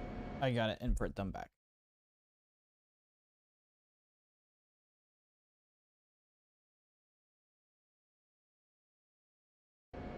All right, let's try this one again. Think I just quit the desktop? Nope, forget it. I did. They also added the F-14, a F-14 type plane. Interesting. Welcome to the AIM 120 track I while need to scan get a and better Link 16 cushion training. for my bosom. You are at 12,000 feet MSL over the coast of the Black Sea, approximately 2 nautical miles east of the bullseye. The first step will be to set up your aircraft for air-to-air combat. When ready to continue, press the spacebar.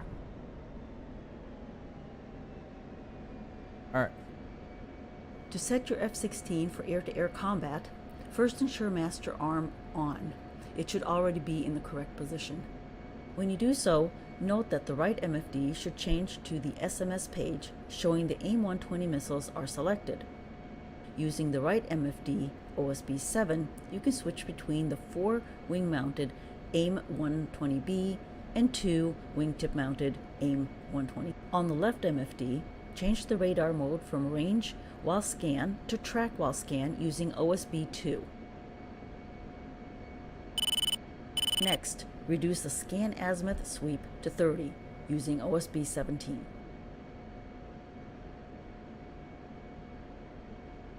When you do so, you should notice 2 radar targets.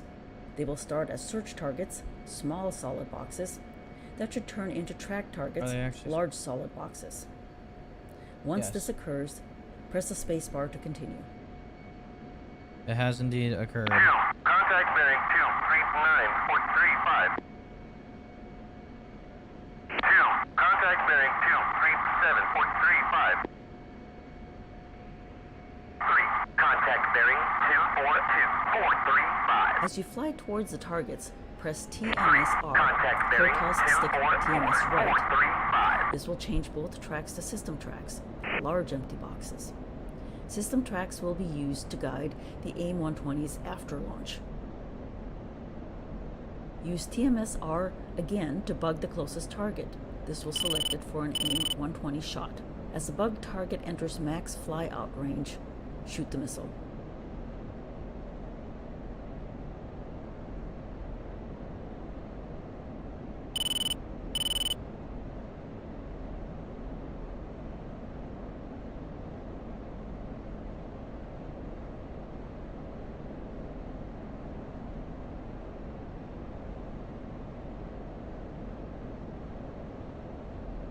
I don't think they're empty boxes.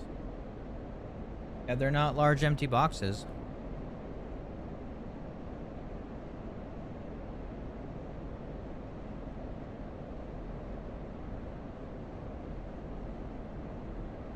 Fox 3.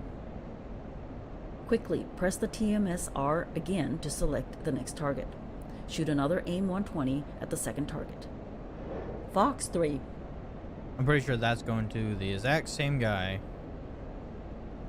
Because it didn't switch targets.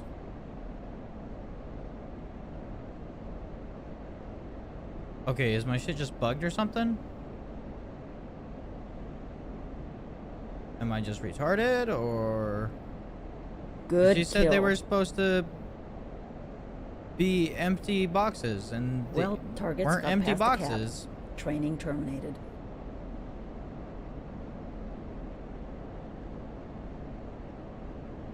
Wait, what?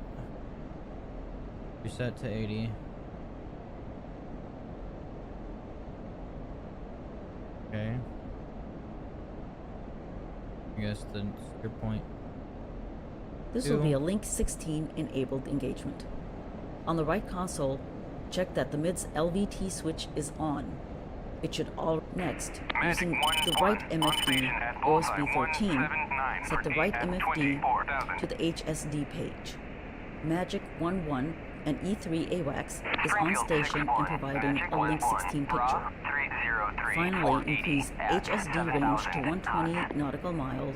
The next steps will start slow, but the pace will rapidly increase. Review the following. Turn towards 0.3. Examine the HSD. Note the similar display on the radar. Order your wingman to engage the bandits.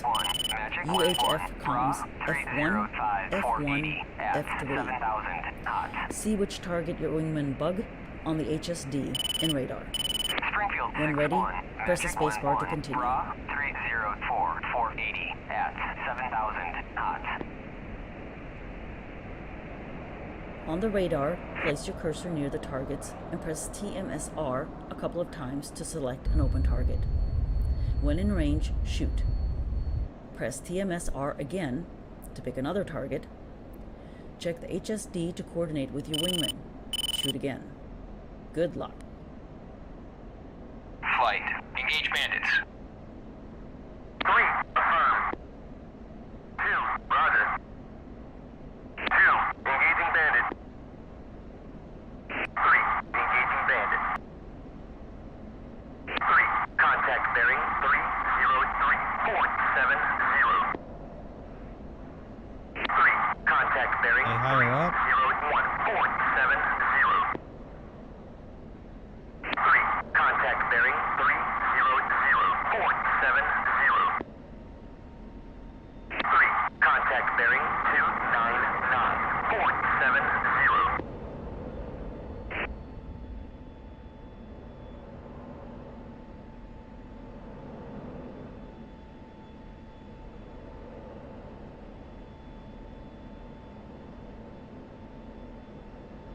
Fox 3.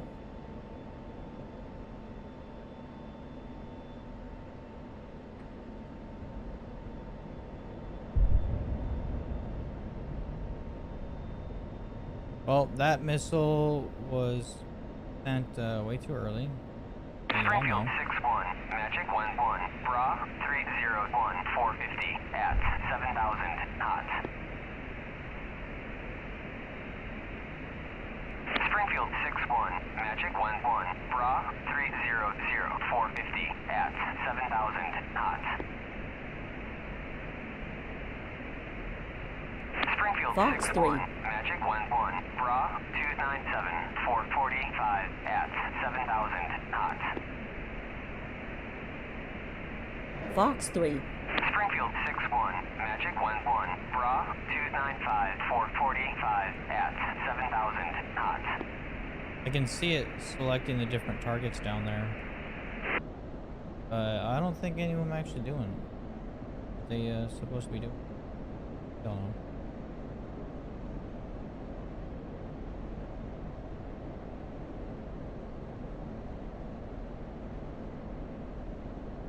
Okay, I can see it selecting different targets.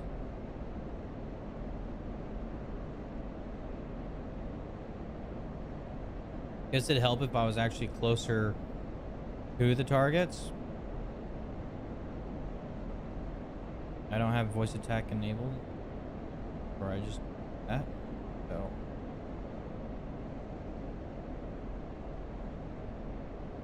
Flight, engage bandits. 3, roger. 2, copy. Fox 3. Winchester, A120 AMRAAM.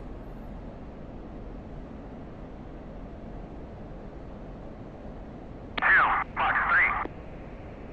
2, engaging bandit. 3, Fox 3. 2, Fox 3, engaging bandit. 3, I'm Fox already 3. empty.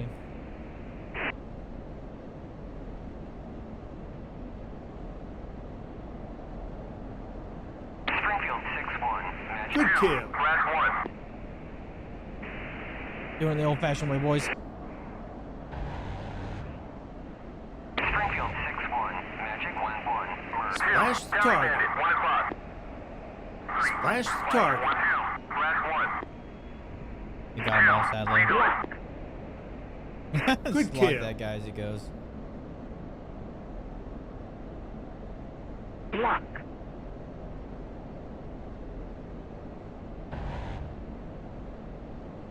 Altitude. Altitude. Targets got past the cap. Training terminated. Bro, I don't even know. I don't even know. I'm gonna do that one again though. This is my dumbass.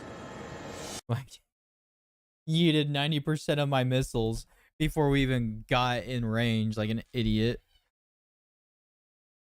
But it's pretty cool that you're able to control your wingmen and your flight and whatnot. Welcome to the AIM-120 trackball scan in Link 16. Pretty When you cool. do so, note that the right MFD should change to the SMS page showing the AIM-120 missiles are selected. Using the right Next, reduce the scan azimuth sweep. When you do so, you should notice 2 radar Contact targets. bearing 2, They will start as search 4.35. targets, small solid boxes, 2, that should turn contact into bearing track targets, 2, large solid 4.35. boxes. Oh, now they did.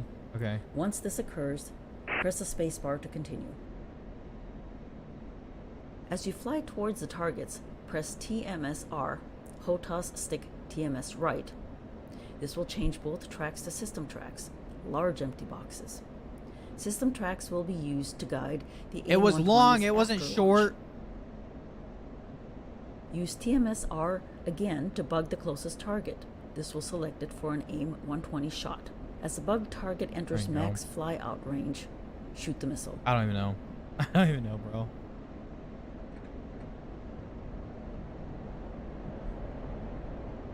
And we got it figured out now, though. I think we're moving. Yeah, we're moving. 2, contact bearing 240 for 29. 2, contact bearing 238 for 28.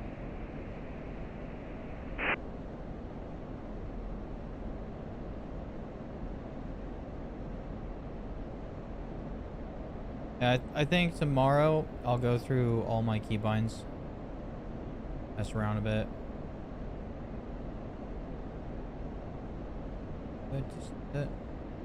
Fox 3. Quickly press the TMSR again to select the next target. Shoot a Fox There we 3. go. That's how I remember things are supposed to work. Wait a minute, let's go to the same one. Let's go to the same one. No bueno. Bad missile. Bad missile. Splash the target. What are you doing? Fox 3. Let's still go to the same one. There it goes. Good kill. That was weird. It's weird. It selected Well, the other targets guy, got past the but caps. it went to the Training first terminated. one. Fucking weird. Reset the radar searched. 80. Supposed to be 2.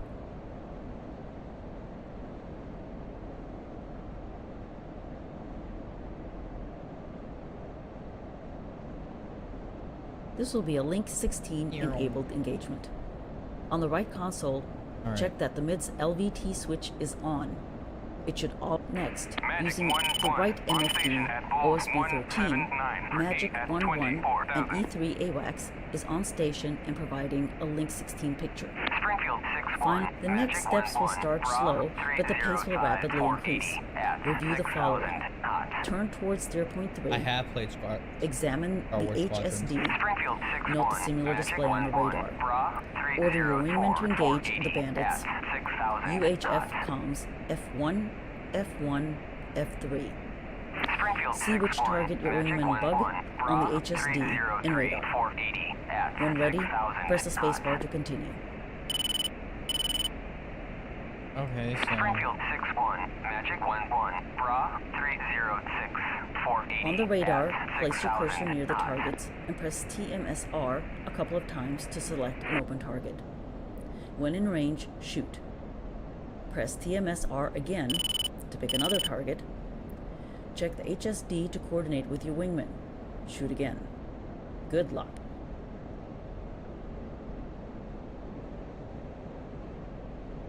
Contact bearing 3 flight. Engage bandits. 3, roger. 2, contact bearing 303.70. 2, contact bearing 301.70. 2, contact bearing 300.70.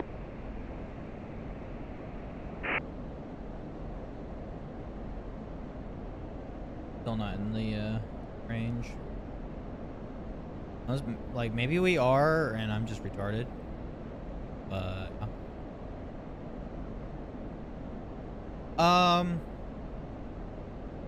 actually, I didn't have my HOTAS yet. Springfield 6-1, Magic 1-1, At that time. 297. I used a 450 controller. at I had my 7,000 controller, knots.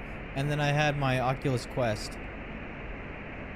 Springfield 6-1, Magic 1-1, Bra That was fun. 302, 445 at 7,000 knots. Springfield 6-1, Magic 1-1, Bra 301, 445 at 7,000 knots.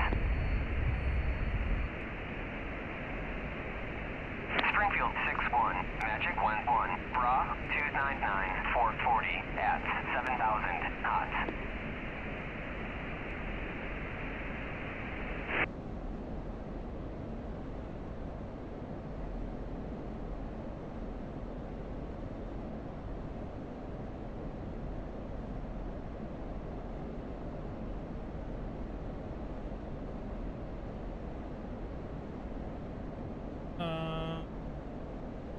Just there.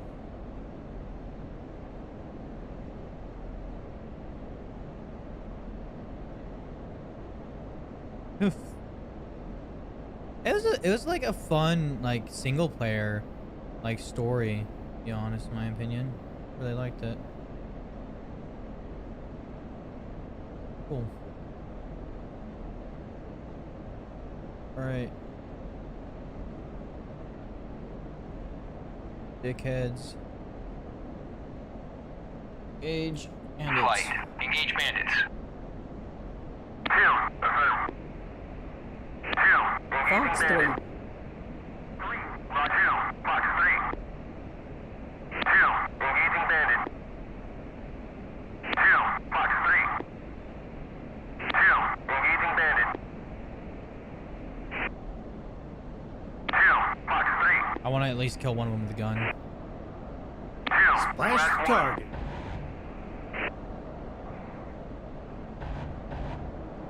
Or try to, at least. 3. Fox 3. 2. Good kill. Flash 1. Block. 2. Tally bandit. 1 o'clock. Completely whipped that dude. 2. Good Refill. kill.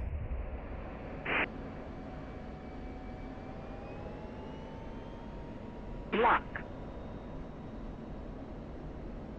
2. Tally bandit. 9 o'clock.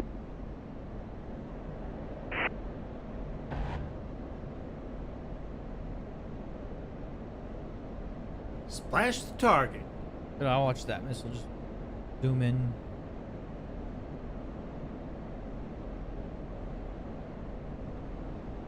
That's it.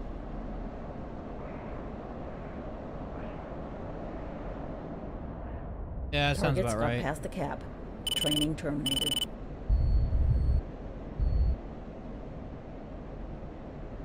See, I don't even know. I don't even know. I don't even know anymore. Going with this one. Got the Medal of Honor. Woo! Don't even know. I low-key kind of want to do the JDAM. I don't know about y'all. But,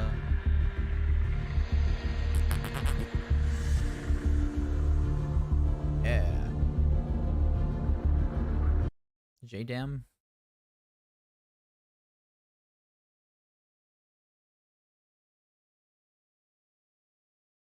Is the Air Force version of teabagging?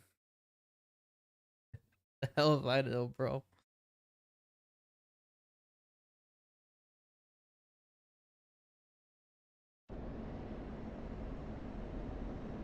Welcome to the F16c Joint Direct Attack Munitions JDAM employment.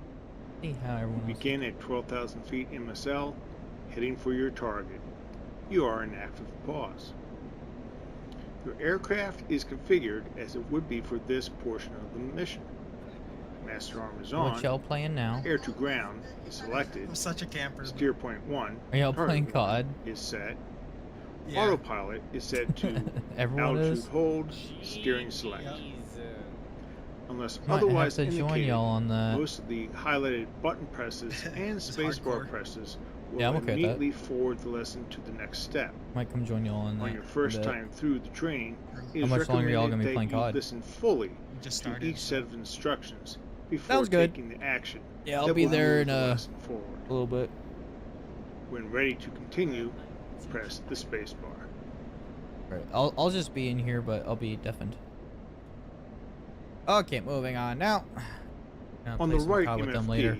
you should see SMS and 4 GBU-38 at OSB 6. With the power on, the JDAMs will begin to align. You will see the Ready RDY notation in the upper right area of the screen. This means JDAMs are aligned. Note, Wait, when where? starting from the ground, the right JDAM here. alignment takes a couple of minutes. The countdown is A10 to ready. You're ready to configure each of your JDAMs for its specific target. You will accomplish this by setting up two different profiles, PRO, for the first three targets. Targets 1 and 2 fuse to detonate on impact standard impact parameters. Target 3, fuse to detonate on impact, 45-degree angle of impact. Begin setting up the JDAM parameters by pressing OSB 5 This ready? Control to open the bonk. JDAM control page. Ensure that Profile 1 is selected at OSB 20, PROF 1. To set the weapon to detonate on impact, press OSB 17, Air. Air will change to G&D, ground. You should see the fuse delay set to 0 at OSB 18. This completes the JDAM setup for target. Again, press OSB 17 Air to get ground impact. On the right side of the screen, you will see the buttons for setting the impact parameters. Impact angle, IMP AGN. Use the OSBs on the side of the screen and press 4, 5. Then press OSB 2, enter. If you make a mistake, press OSB 4, recall, and try again. Press OSB 20 3 times to step to Profile 1. Then return to the main SMS JDAM screen by pressing OSB 5 Control. You are now ready to begin your first attack run. Y'all saw that, Before right? you do, take a look at the HUD. The azimuth steering line, ASL, should be centered, and the in-range bracket should be showing along with the current range caret. Note, the target designator box is showing over a ground target. When ready to continue, press the spacebar. In pre-mode, the Viper uses the current steer point as the precise target coordinates: latitude, LET, longitude, LNG, and elevation, ELEV. Note, for steer points used as targets, the steer point elevation must be set to the terrain elevation for that point on the ground. The first attack run, you will be striking 2 targets in the same area. Target 1 is located at steer I point think my 1. shit's booked. Target 2 is located at steer point 2. To double check the latitude, longitude, and ensure elevation is correctly pointing to a spot on the ground, on the UFC, press number pad 4, SPT. The steer point 1 data will show on the DED. Elevation should read 715 feet using the UFC. The steer point 1 data will show on the DED. Elevation should read 715 feet using the target elevation should read 732 feet. Using the UFC rocker switch, step back to steer point 1, then Dobber return to the original. Finally, bring up the targeting pod, TGP, on the left MFD. Press OSB 14 FC. When you do, the targeting pod should show the initial target area. Zooming in, wide to narrow with OSB 3, you will see the generated smoke hiding the targets. Important: when using pre-mode with verified target coordinates, do not make the TGP the SOI. If you do, you may inadvertently change the target coordinates. When ready to continue, press the spacebar. Yeah, DCS Once likes in to range fuck with me a of lot. target 1, you will need to work quickly but carefully to execute the attack on both targets, following this procedure. Drop the first JDAM, switch to steer point 2, ensure you are in range of target 2, drop the second JDAM. When ready to start the attack, while keeping the ASL centered, watch for the target range crossmark to descend down the ASL, stopping at the flight path marker. JDAM is in range. Let the range carrier get about a quarter to a third inside the range bracket. Press the weapon release button to pickle the JDAM.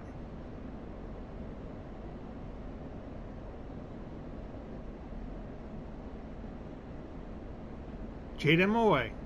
Use UFC rocket switch forward to step to steer point 2. Ensure range carried inside range bracket. Pickle JDAM. JDAM away.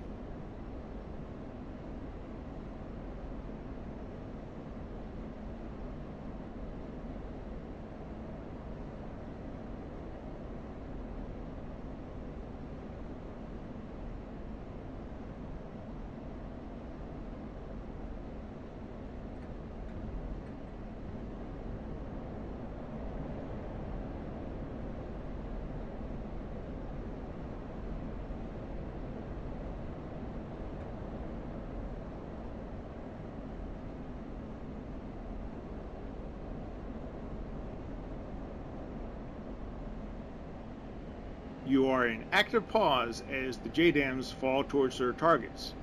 You may observe results on the TGP or watch the bombs themselves by pressing F6.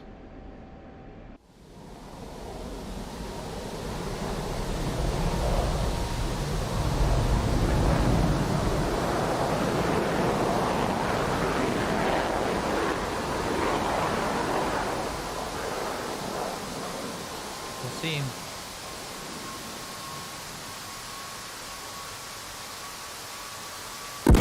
Good hit.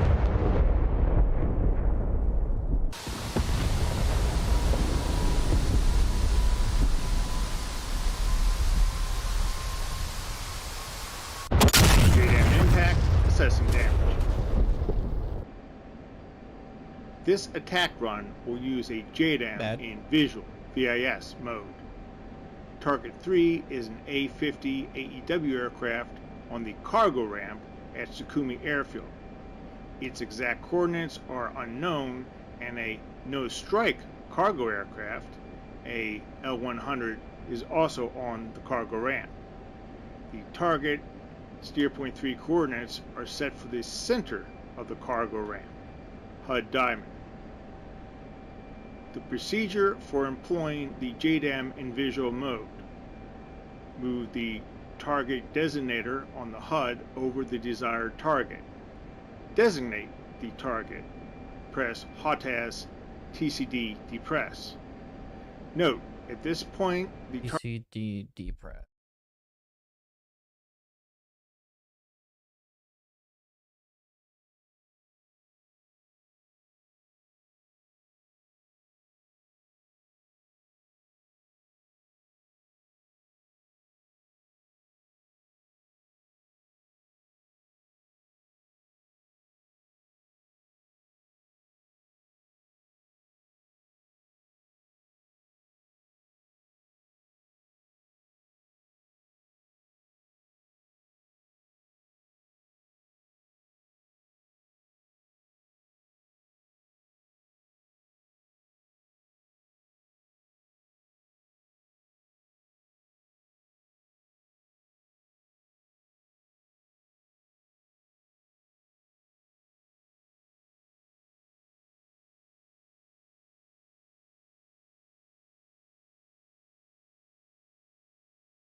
Yeah.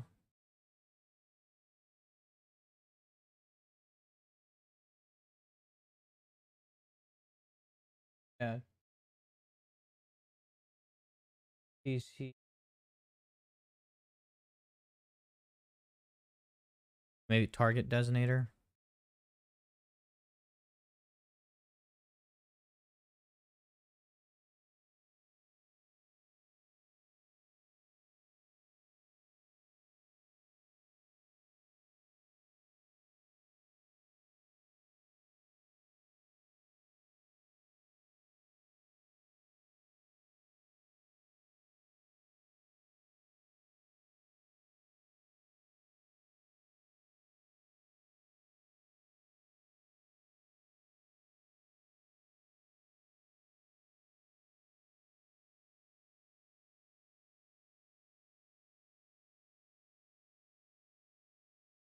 Off, transmit.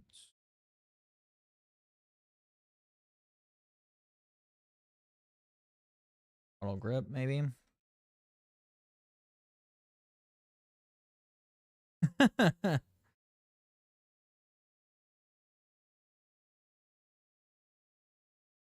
Yeah, and we'll get there at some point to do that to me too. I'm gonna assume it's this.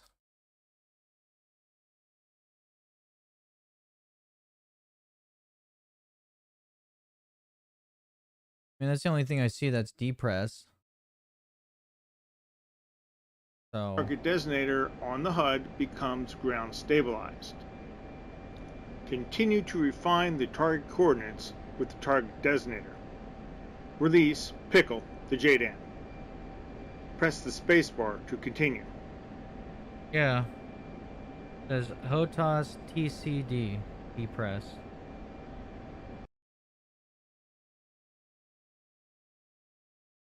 And normally you can hit throttle quadrant.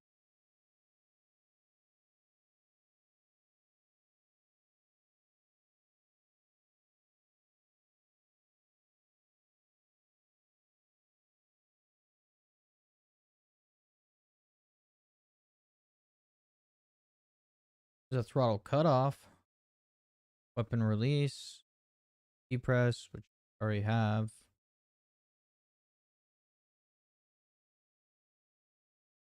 Yeah, that's the only thing I see is depress, is enable switch depress. So Begin by using the UFC rocker switch I up have no idea. to set steer point 3. On the right MFD, ensure the SMS is visible and select Viz by pressing OSB 2. Using OSB 20 profile, set profile 2. When you exit active pause and begin flying, turn off the autopilot and manually fly an aggressive turn towards target 3. When ready to continue, press the spacebar. Once the target is centered, begin a shallow dive, no more than 5 to 10 degrees nose down, toward the target and set autopilot to attitude hold, to maintain an even wings level dive and reduce power to maintain 350 to 450 knots. Move the target designator over the target, designate, refine, pickle JDAM, pull off the target. I have no idea if it's gonna work. So, worst case scenario, we just pop it with some guns, right?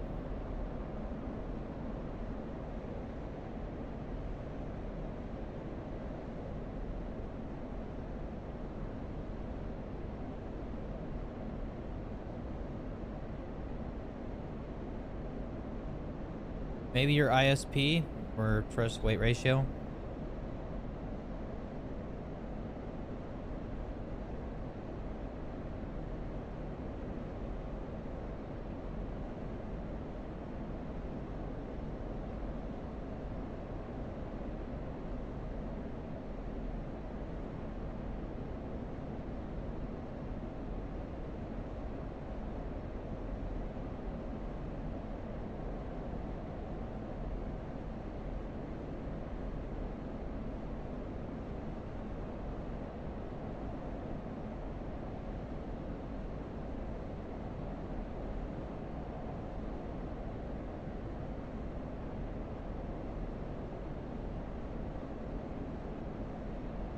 Altitude. Altitude.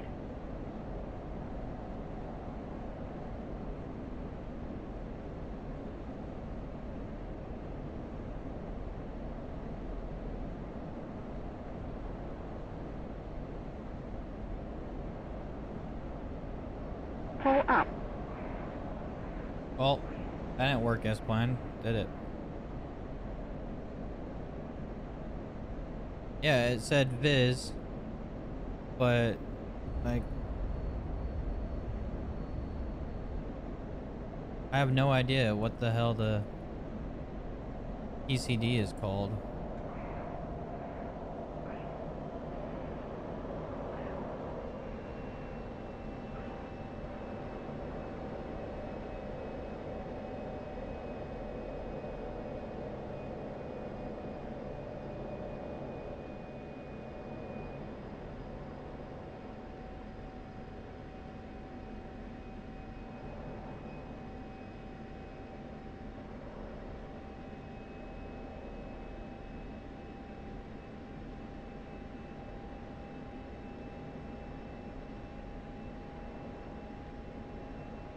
Altitude. JDAM away. Altitude. Pull up.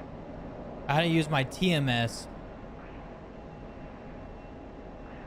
Again, you are in active pause to observe your results.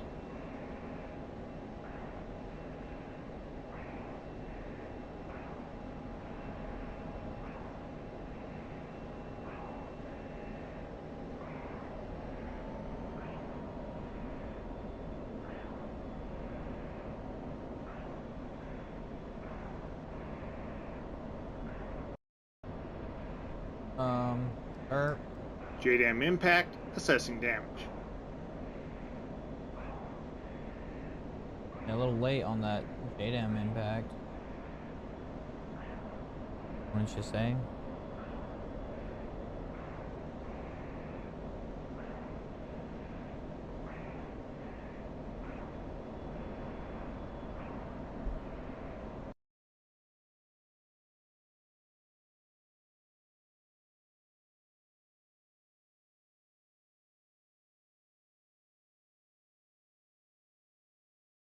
For this emergent target, you will first head towards steer point 4 and climb to above 8,000 feet MSL. Then change steer point 4 to the target coordinates provided. First, on the right MFD, SMS, JDAM display, return the JDAM mode to pre with OSB2.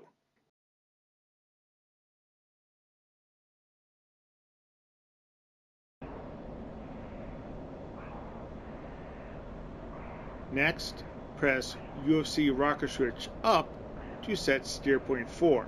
When ready to fly again, press the space bar and climb to above 8,000 feet. Head towards steer point 4. Go wings level.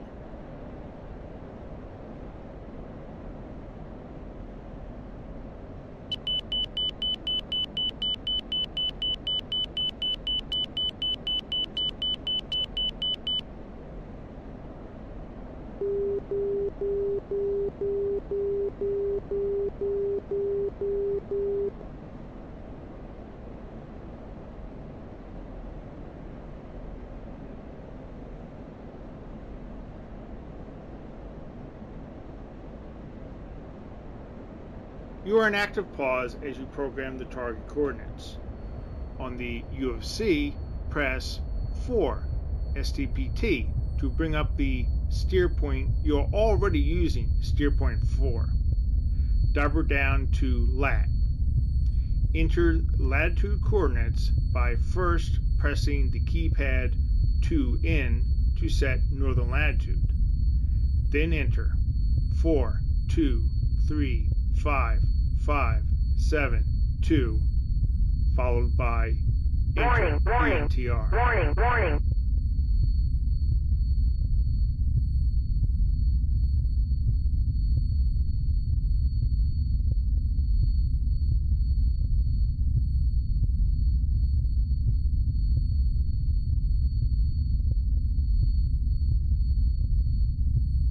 Double down to LNG longitude. Enter 6E to set east longitude. Then enter 0, 4, 1, 3, 1, 0, 3, 4. You must enter the leading 0. Followed by enter.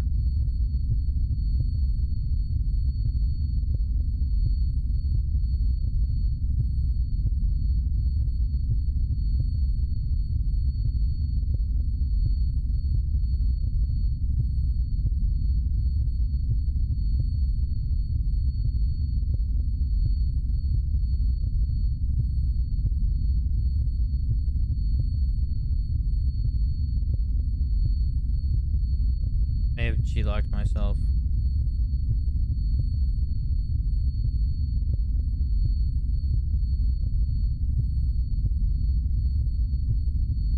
I don't remember where the 0 is.